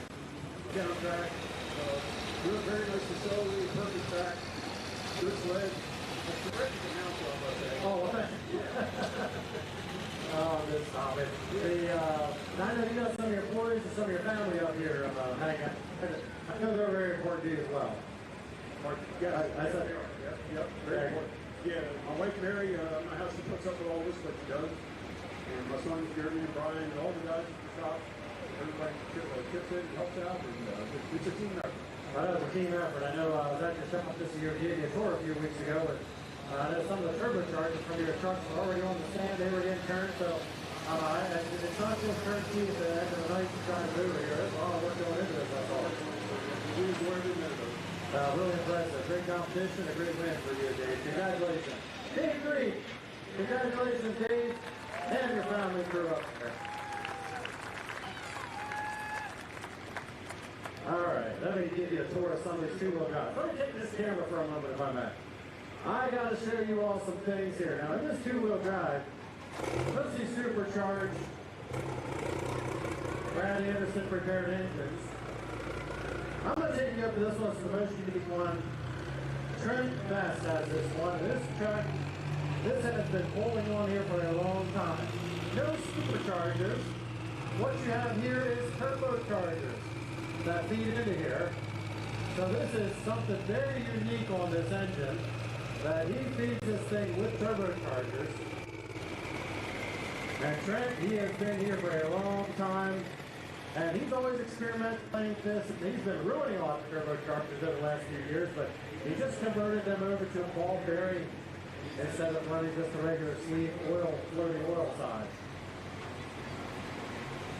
To get an idea of what a supercharger looks like, so similar to a turbocharger, that is belt-driven, jamming air in there. The jamming air out down in there. A turbocharger is driven by the air out of the exhaust. A supercharger is driven by a belt off of the crank pulley and developing the pressure down in there. Get an idea, this is going to be able to see right down in here. So there's the supercharger right on top that you can see. There's the Brad Anderson. So these engines, you're looking at about $110,000 right there. Beautiful machines. See if I have anybody else coming down here. But this is some pretty cool stuff. Now, similar to the tractors, they do have left and right brakes on these machines. Now, in these carts, typically the starters and the batteries are found in there. They will not carry the starter and the battery along with them. Yeah, go ahead, run down there. And so he's going to show you the starting process there on Irv Clark's Castaway. The battery is located in the back of the side-by-side of the vehicle, and some jumper cables that mount the starter on the front of the engine, start the engine, then disconnect everything. So the key with this is getting all the weight in the right place. So the less weight you're forced to carry on your machine, the better chance you are to add weight to where you want it. And that's very important for the two-wheel drive. So similar to the four-wheel drives, very, very competitive class. This will be the loudest class of the night with a single engine. It's these things are just very loud. On a clear night like tonight, it has been documented that if you draw a straight line in any direction, 10 miles is how far we have a document that the sound leaving off this hill can be heard. So these things are moving a tremendous amount of air, and it's very impressive, very loud. We do recommend hearing protection for the young ones, or make sure that they have so they can cover their ears, because this is very, very loud.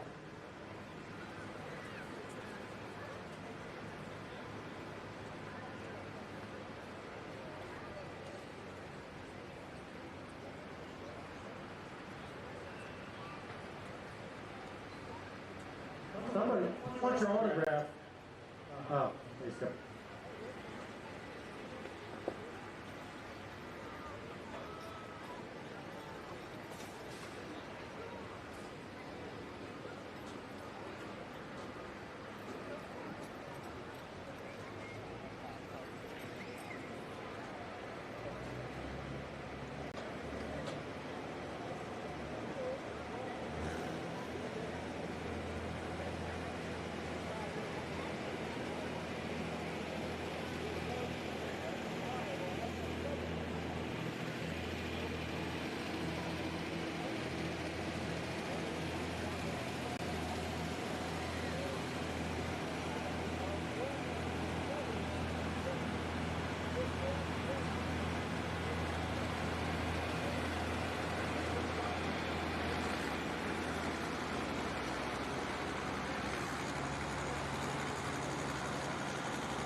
We got 8 two-wheel drives in the class tonight. And there are some top running machines in the class.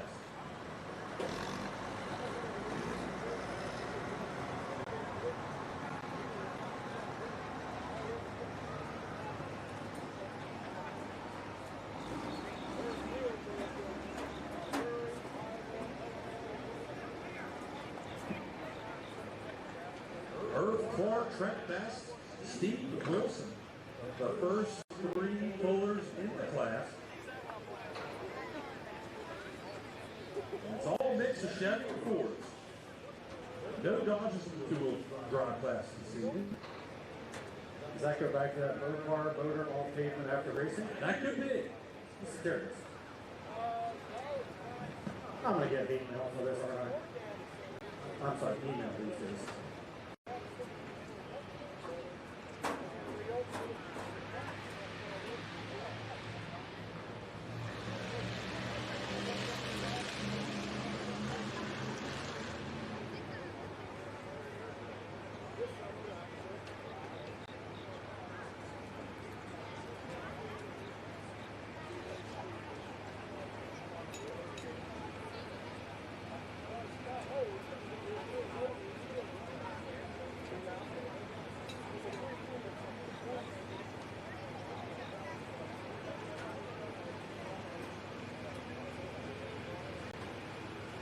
All right, you can see the starters mounted right on the front, on the top there.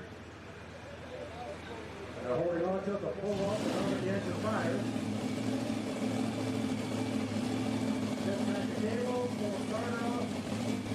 Throw that in the back, put the cable in the back.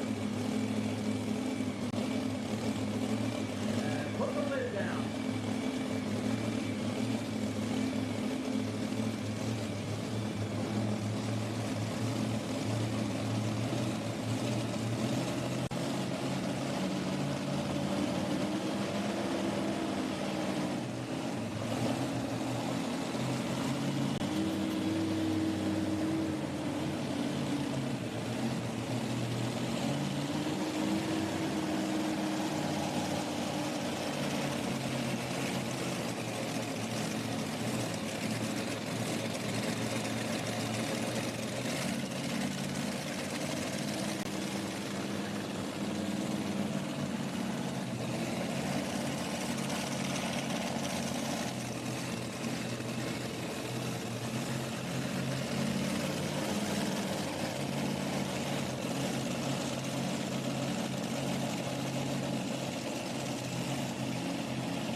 Little fire at the bottom, that is, the alcohol burning does not burn yellow, oil does. That is not good.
hopefully just get that thing back again tomorrow night. He does have 2 entries here tonight, so the Wild Side machine, which is nearly identical. The oiling systems are a little, they're drastically different, but nearly identical truck, but totally different skin. So now we can see, oh, there's a hole in the oil pan. Okay, right there. So yes, that was right. There is an indication something else wrong. As we look towards the bottom front of that motor, that's what I couldn't explain away, why there is yellow fire, which is oil. I have a very intelligent individual up here with a good idea. He's right. Oh, there's oil on the ground. I'm going to say that is confirmed. That is, you might have just seen an engine blow up. That looks like the engine of my Jeep a few weeks ago. Same result. Don't make me make fun of the Jeep. I can't do that. You can do it. It's okay. No, I'll get in trouble with that Jeep crowd. They man. Yep, I'm talking about the rubber duckies. All right, there on the screen, you can see the 2 turbochargers on Trent Vest's machine. Now this will be the quietest 2-wheel drive you'll have here tonight. Probably one of the loudest just ran. And the quietest is about to start. There you get a good idea. You can see the impellers of the 2 turbochargers. No air filter on that. But if you don't know how a turbocharger works, you're seeing the intake side of them right there. The exhaust side is pushing the impeller on the other side of that. 2 chambers.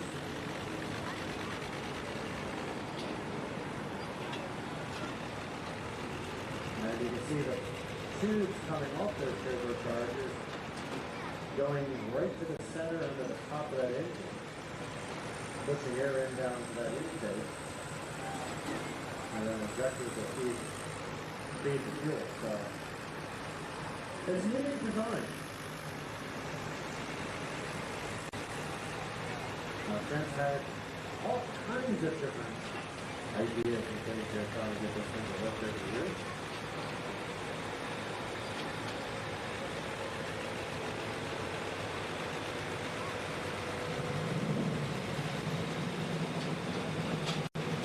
It's fired up and you can't even tell. When you said the sound difference between this one and the has noise, it just is night and day. Those turbochargers act like mufflers.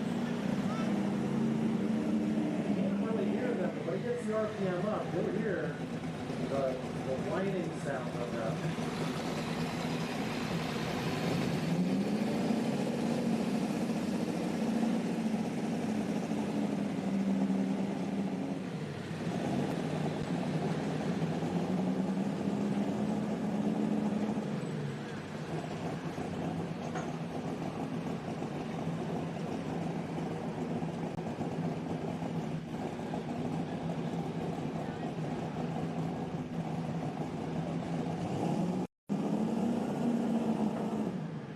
Last year, I saw him make a really good run here. Now, he did do some pretty significant turbo alterations since then, so we'll see if they pay off here.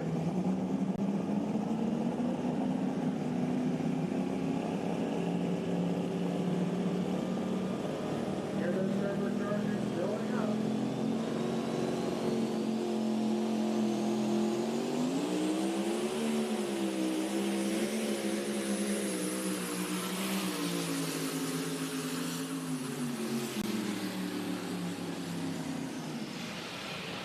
Folks, I'm going to say that is a very successful pass for him.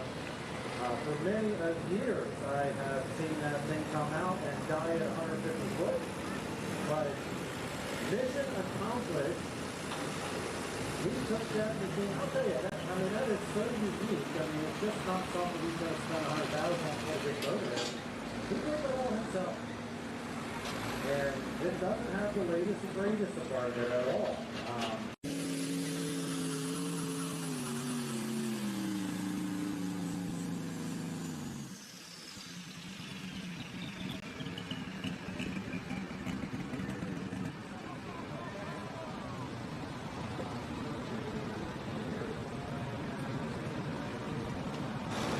this one.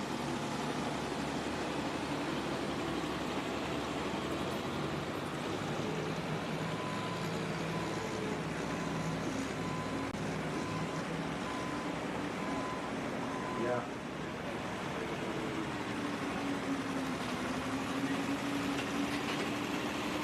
If you look at the Buckshot right now, I have the program opened up here, and those of you that do odds, there is a picture of him right there.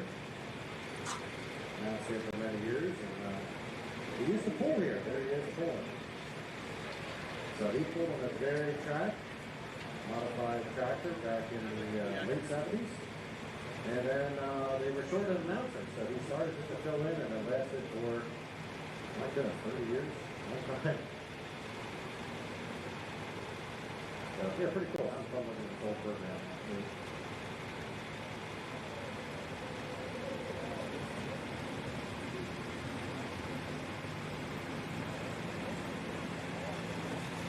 Steve Wilson's going to be our next man out. He's out of Prince Frederick in Maryland. He calls the truck Dirty Mike Chevrolet. We'll get that thing fired up here in a moment. Yeah. So I mentioned earlier that I just realized something here. Take a look at the Buckshot here. So there's that going here, and there's Josh Martin with his dad in 2009 winning tonight. That many years ago. What did that? We do 26 years ago. But there's Josh Martin, isn't that cool? And Robert Martin's dad passed away 4 years ago. 4 years ago, yeah. Great guy, great man, loved by the fans, and that's pretty neat to have that right here. Just realize that stuff.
Absolutely good for a 377.71 and 35.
guys wearing this one, completely different body, but.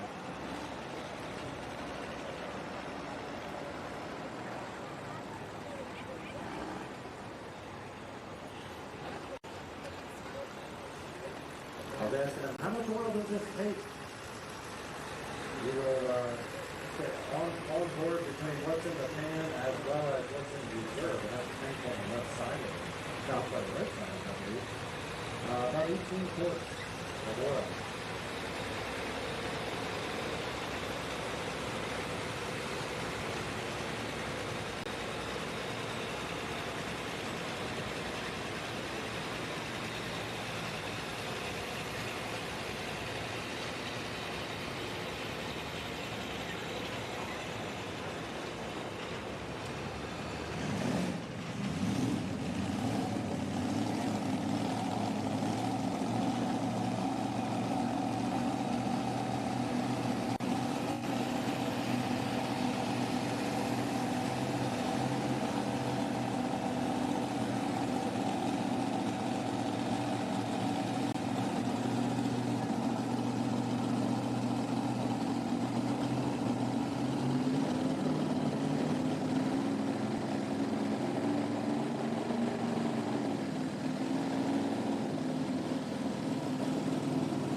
One of my favorite trucks I've seen here tonight. And that'll be Aaron Zundel. This truck that you're about to see has a long history. It was built in 1986. And it has pulled all over the United States. And once upon a time, truck and tractor pulling used to be run in a lot of the big stadiums. If you remember before the Squires played in the current stadium, they played in one called the Spectrum. A lot of concerts were held in there and all that. This truck pulled inside the Spectrum There's the Super Dome, the Pontiac Dome, Astrodome. Tractor Pulling was a huge thing that would fill a stadium for 40 to 70,000 people. This one was on that circuit by this gentleman's grandfather. He ran this thing up to the early 2000s and it sat in the corner of the garage for 20 years. He is 17 years old right now. A junior in high school. They pulled the motor out. They did some new supercharger on it. It does retain some, the same paint and the same. It's kind of got the old school look. That's pretty cool. Got a distance now for her Clark. Wild side rather. That had to be the distance of 377.71. Rich, how far did her Clark go? A little bit further, 378.62 feet, making him the leader of the class thus far. By 1 foot. Slightly less, more like 9-10 inches. Further.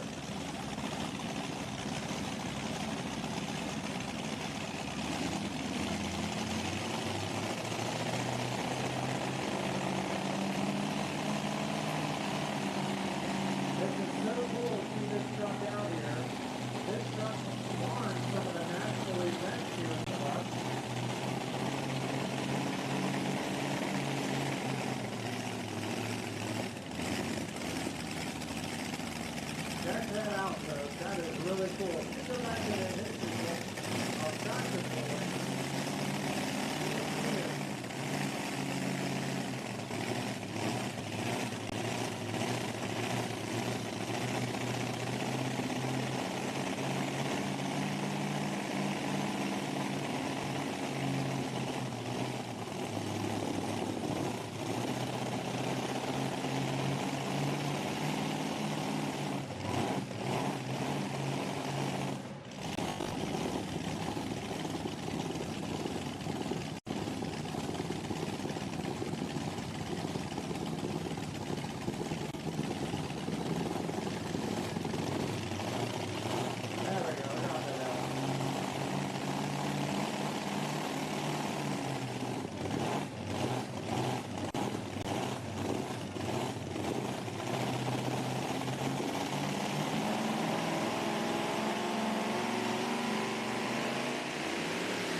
look at that. Beautiful to see that old truck out of here from that young man carrying on the family tradition. 3 generations are now involved with that. His grandfather ran, Billy ran it, and his uncle ran it.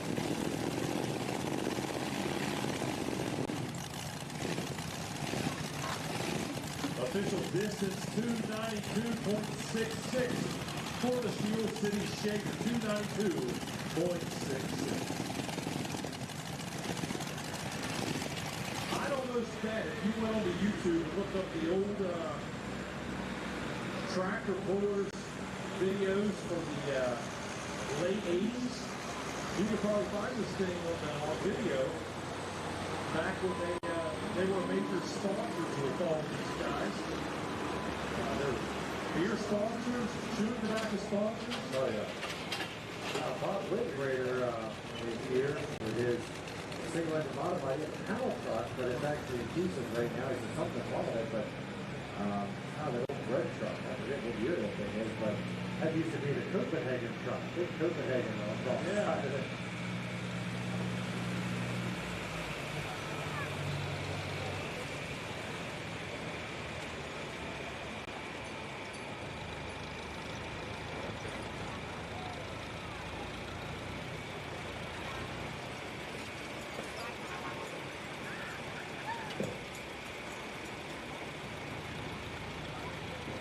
$92.66. The Running Bears Chevrolet. Steve Wilson. He was out here earlier with his Dirty Money Chevrolet with 1377, currently held holds second place with that one. And this is one in which his son has normally driven. He's not here tonight. And then Crystal Wilson. The missus will follow him for her very much.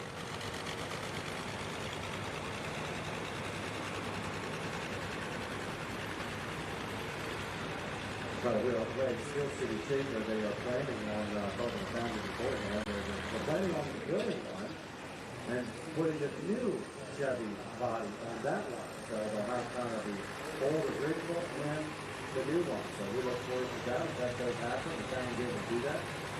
For them to run a food truck pulling. And it's kind of that common in effect because he was saying he could put two on a trailer and taking the bulls, double the fun.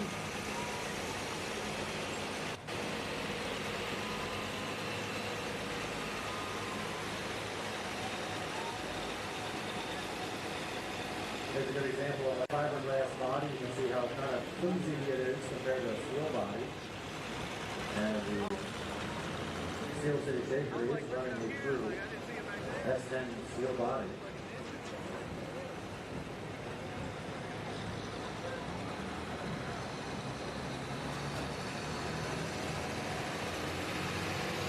I was telling a story back in the days. I said, when did they start having these bodies that lift up and they just go down the track like this? And then I mentioned the guy, I wish I remember. When he saw this, he goes, and they made fun of him so bad. He said, look at this guy, he put his gearbox, lifts his body up, and and then it was just, behind the scenes, they just thought that was the dumbest thing ever. And then next year, half of them had that on that. So they said, wow, that's kind of nice to work on. You can see what you're doing and get it out of there. Yeah, it was a dumb idea because they didn't think about it. That's right. That's probably what it is.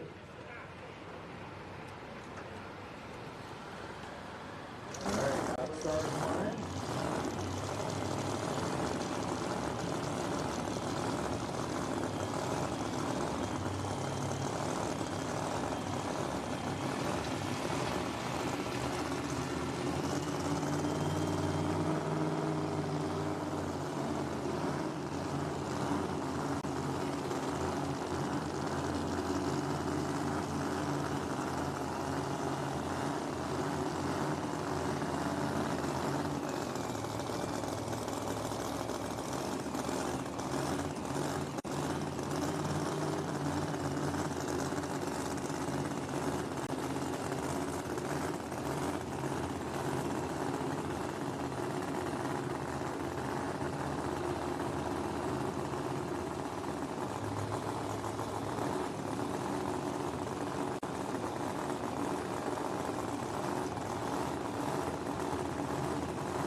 Way down there in the darkness. Way down there, 389.42 feet, 36.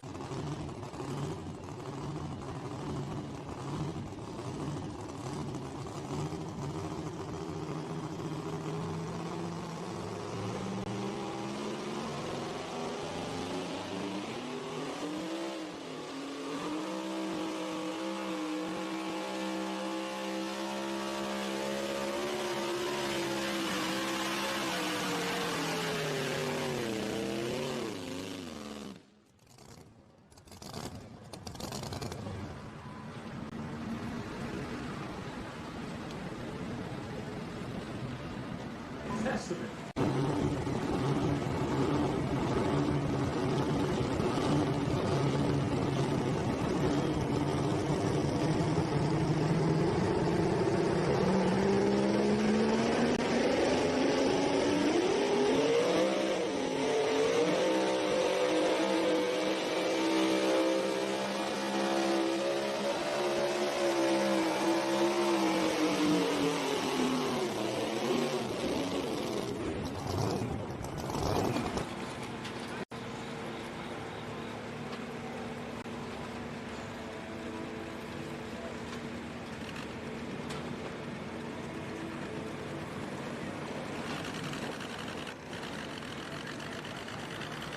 right, her grading winning.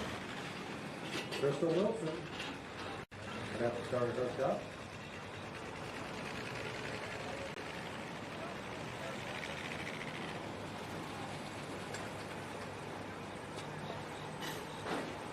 There's some jumper cable to get it feed it to power.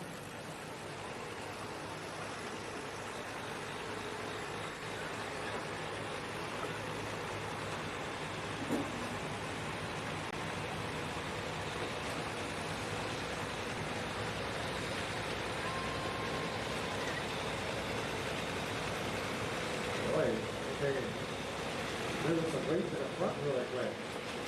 Did a good job of blocking up front. Maybe if you come back there and grab another one.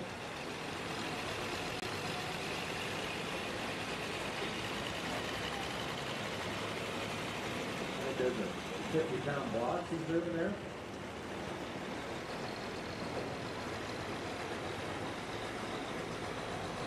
There you go. He's going to slide it down inside that bump on the front. He's also doing that. Okay, a couple of good strap tightening up, getting more on the front. Going to be, I mean, plus two when you're seeing 389 something out there. You realize you might as well aim for the 272 tunnel and see what happens.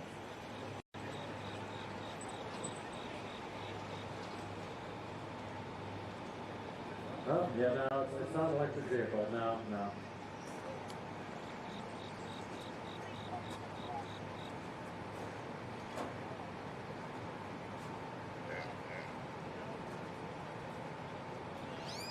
All right, little gas up in the intake there. Get it started. There it goes. Working in there with the DOT approved water bottle. Ocean's okay with that. There we go.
I'll take our good folks at Hoover Incorporated.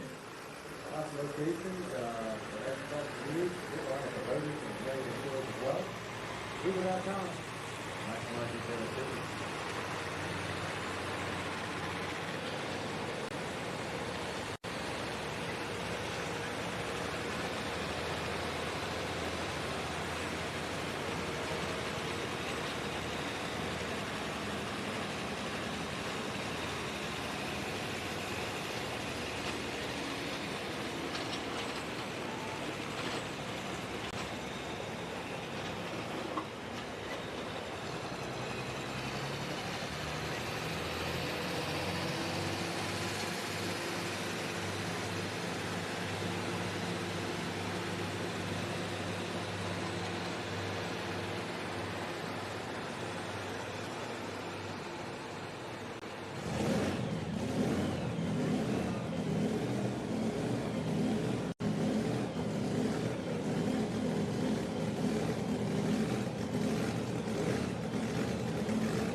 Nonetheless, but it's just amazing. Let's just say 371.79 is number 5.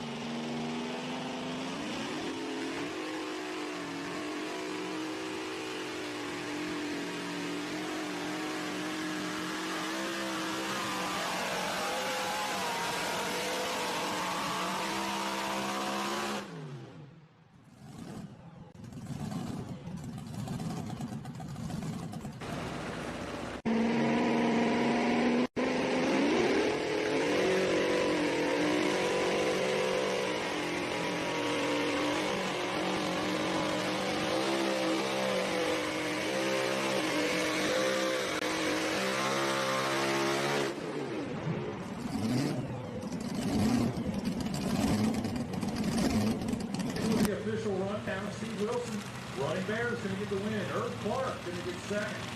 Steve Wilson with Dirty Money's going to get third. Fourth goes to Crystal Wilson and her Dirty Money. Fifth, going to Ron Campbell. Sixth, going to Herb Clark and Tanner's Toy. Seventh, going to Trent Best. And eighth place, going to Aaron Zundell. And we are going right to track side with Andy.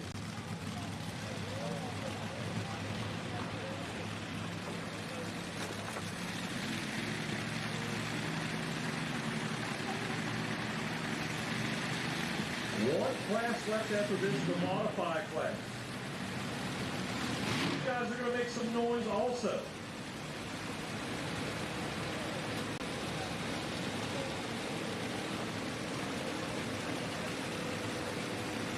Don't forget to come out tomorrow night. A bunch of good classes for the evening. Andy and I will be with you. Tim will be keeping us in line up here. I gotta work with you again. Oh yeah. You lost. You pulled the short straw. I don't take my medication no more. I can tolerate. So you didn't take it tonight. That's the problem.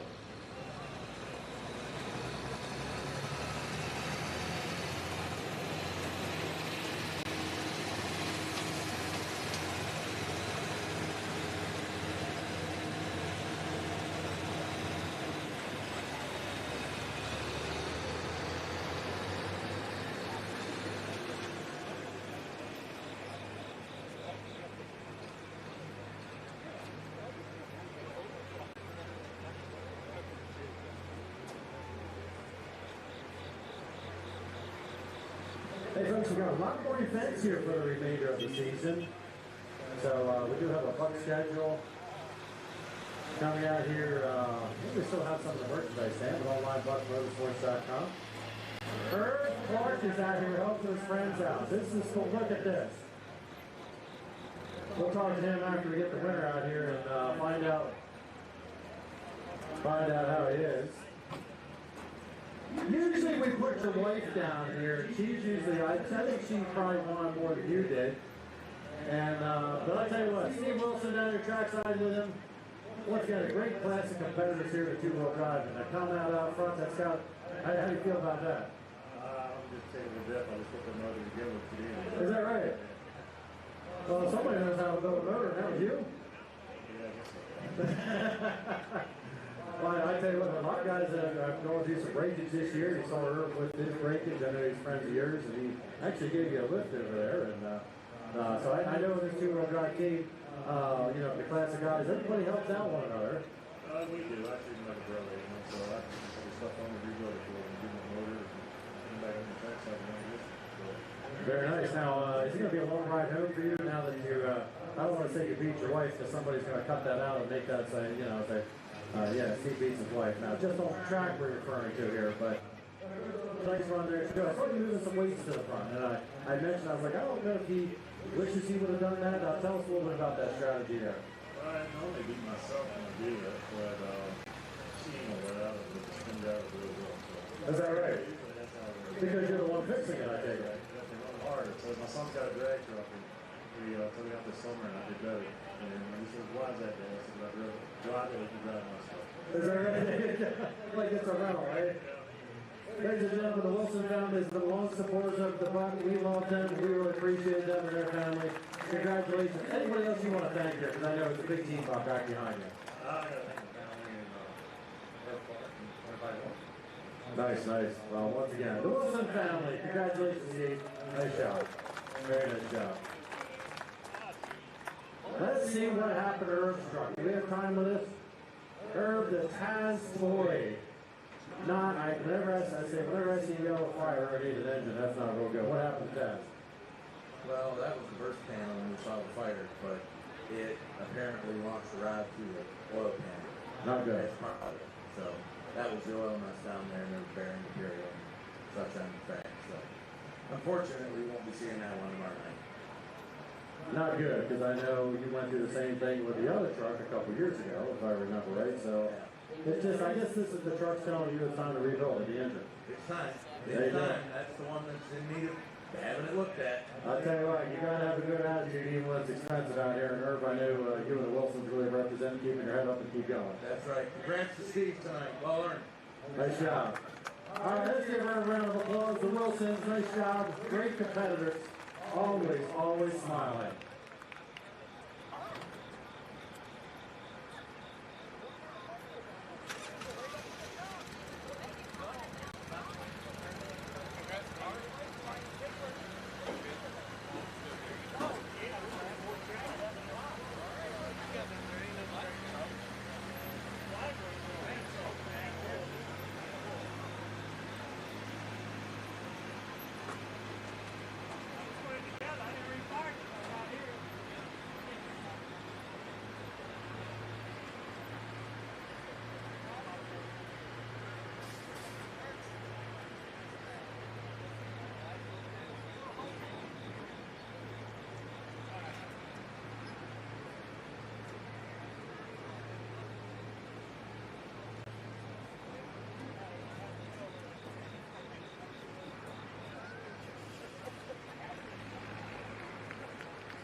decision maker making his way back to the starting line for our final class of the night.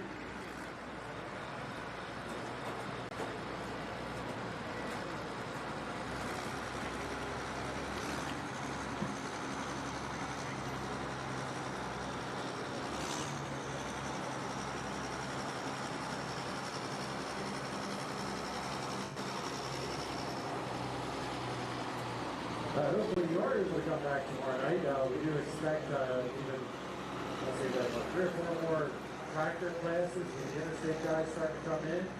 And we're getting word some more modifieds will be doing, multi-engine modifieds will be doing what you are about to see here now. So, yeah, some guys, they have to work and can't make it this far. So we certainly expecting a few more to roll in. And that'll be, just make the Saturday show even bigger yet. Once again, running 2 sleds, 2 tracks. So you're going to see, if you can get sick of pulling, you could tomorrow night, because it's going to be a lot happening out there. Lots of constant action.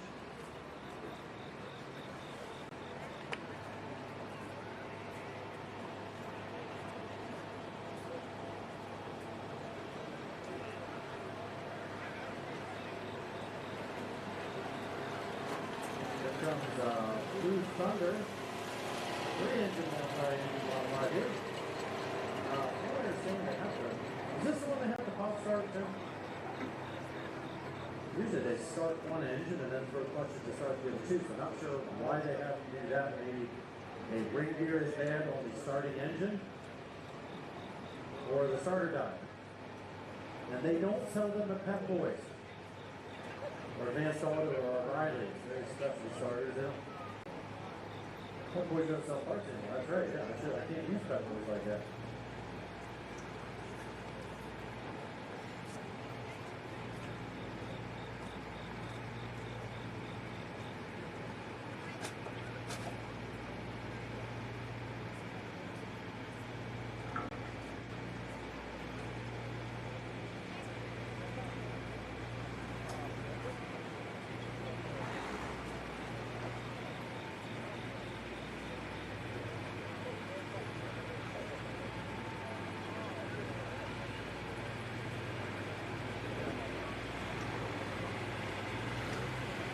He says he wants to pull more in the center, so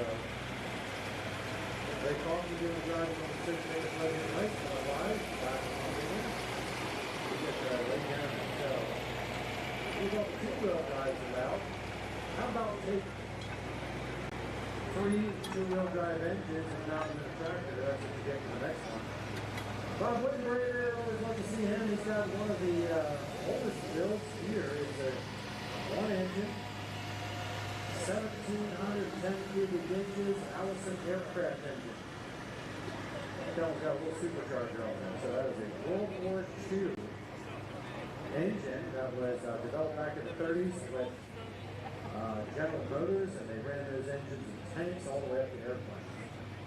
Hey, the one bringing up the rear, that's my hero, Andy Forrester right there. Pops is in the seat. Doing the piloting, Mr. Dale Forster.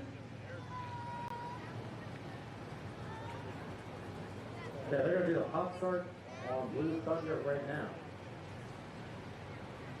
Now, how are they going to do that? Because I don't see any hook to the front of it. They're pushing it. Yeah, I guess you wouldn't want that thing, you wouldn't want to be in front of it when it starts off.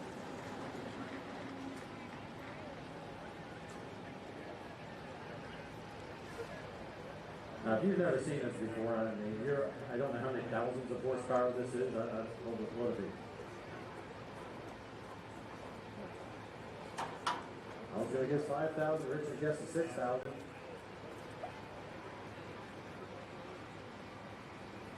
So if you've never seen anything like this, I will say the experience is not just the sound, but having if you can feel the sound. Feel in your chest. This is horsepower that'll touch your soul. That's right.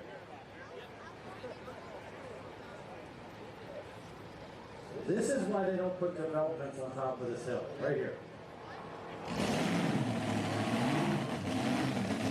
All right, I think they got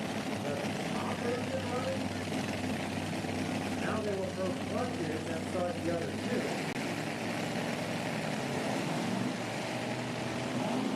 There, now those are the first two are running all the way into the mountain line.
Close to that white line. Very, very close on the final stretch there.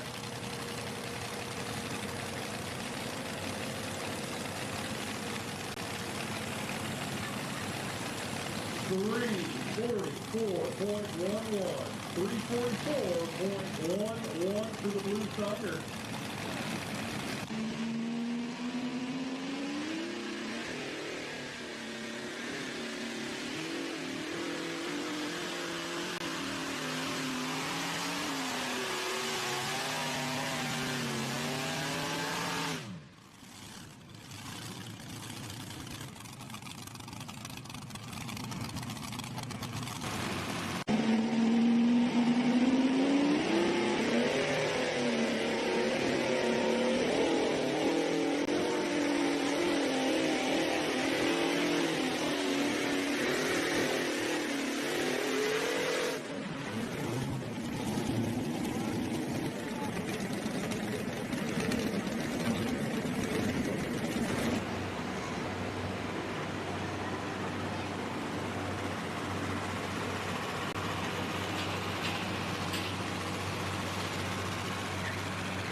Bob Wittengrader up next out of Lake Ariel, Pennsylvania. One of the live wire, he was talking about the B12 Allison on the front of this thing.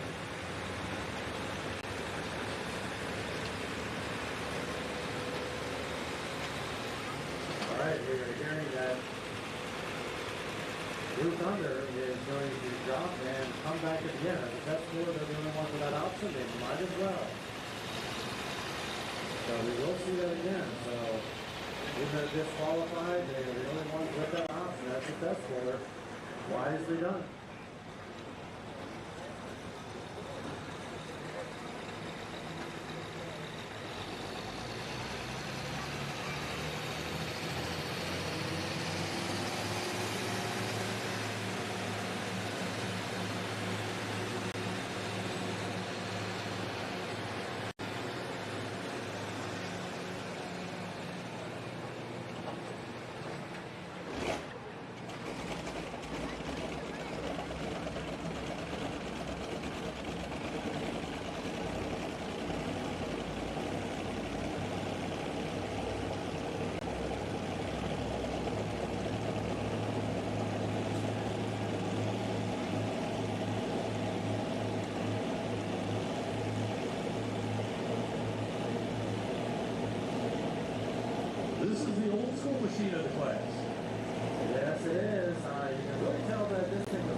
This is his certification, coming down and heading down the other corners and heading down us.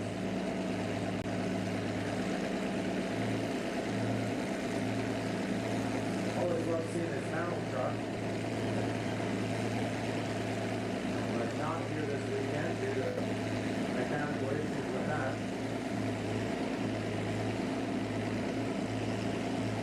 I just called in that Blue Thunder will not be coming back out. Apparently there's something mechanically wrong with it that they do not want to damage it, and they will be back tomorrow.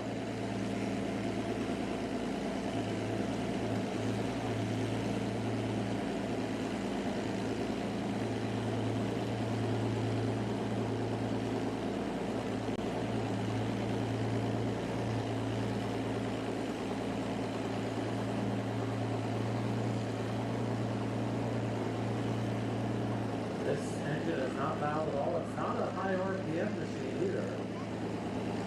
Very popular in the early days of pulling, I'd say like in the 80s especially, because the government started selling off a lot of its excess. They found out that these aircraft engines, Allison aircraft engines, made a lot of horsepower. They were designed to be lightweight. You could order them to rotate counterclockwise.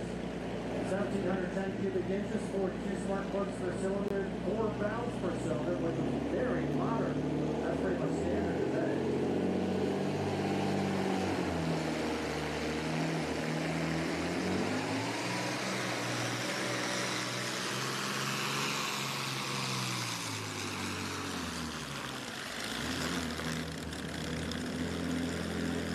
Really cool to see that old machine out here. Let's give his wife a round of applause. Love seeing that Allison take a pass. 216.15 feet per Bob. 1 miles per hour.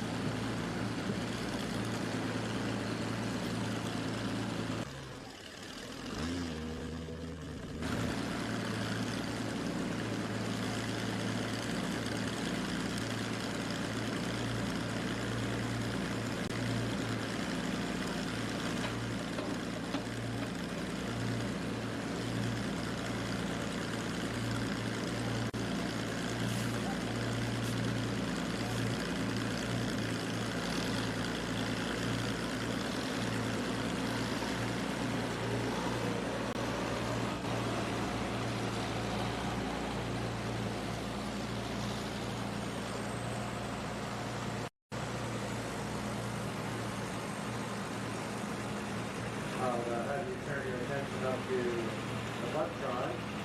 Look on the Facebook page here. This was Lance's event earlier this week. You can see the pistons, everything. And then also scroll up here to, here's the truck that just, Steve Wilson's truck in pieces. The one that won. That was earlier this week.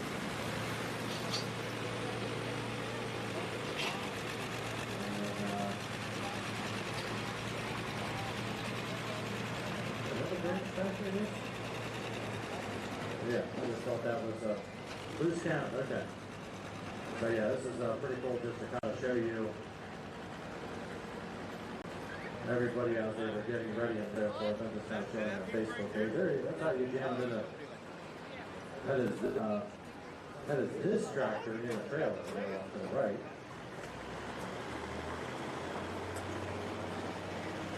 That's how they fit it in there.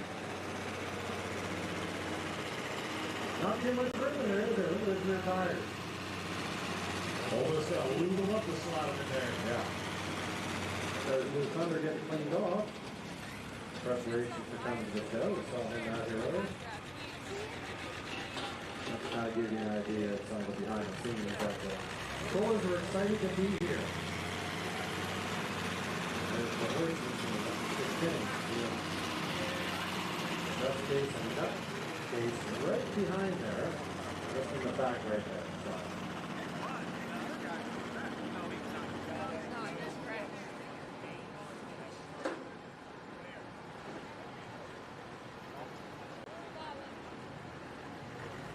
Yeah, there's the tractor right now on your screen that was in the trailer. They're down there adding some more weight for this machine. So officially, Bob Whitbrader won the modified class.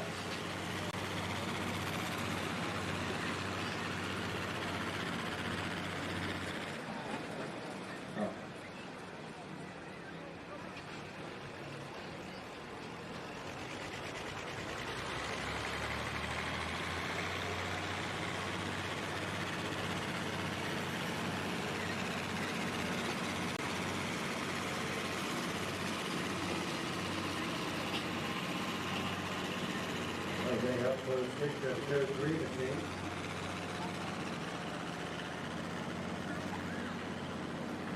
Takes a little gearbox work to put those engines all together.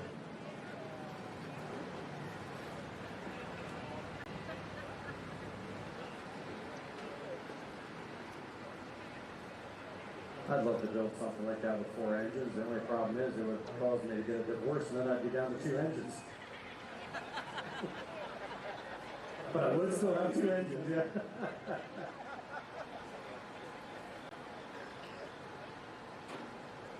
Good question. Getting asked here. What do they use to get all 3 engines to spin the same way? Well, the 2 side by side is pretty easy because they're all rotating the same way. The one, I have to look at that to be sure, but the one that's reversed and sitting up there, it's just a matter of getting your ratios right. And if you put 2 gears together, they're actually spinning the opposite direction. So that's how that has to marry up, one on top of one another. And then an output shaft on one of those to connect them all together. So, I mean, back in the early 90s, there was guys running 6 engines. Those pictures, they were crazy back then. They were absolutely crazy. But they also didn't have the horsepower that you have today out of these heavy-headed engines. And like today's 3-engine or 2-engine Hemis are doing more than yesterday's 6-engine ones as far as horsepower. But there's, you see, look at the history books, some of these guys have engines behind the seat. They were absolutely crazy. And finding ways, it's just all about it. There you got to get an idea of, that's probably a big chain right inside there that you would find in a transfer case of like your truck in the 4-wheel drive so that you can divide the power going your front wheels and going to the rear. It's a very similar concept there.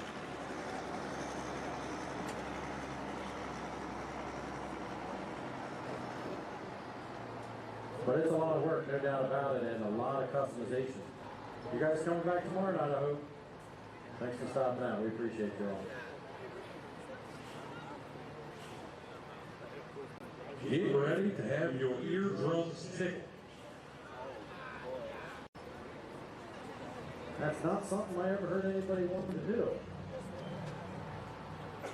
It's not terrible. What you do in the weekends, I don't want to know. We're not doing it this weekend. We're here at the Buck.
all alcohol, and I think we do that with too much of it, not enough spark. Not sure here, but we're going to say congratulations to Bob Whitgrader. Ladies and gentlemen, this will let you know this guy is an absolute legend. And the fact that he continues to get up here and still keep going, he and his wife, is a real testament to just passion for the sport. And we are so honored to have him and his wife come out here. And he just so happens to make a run here tonight that's going to give him the first place check and the first place trophy.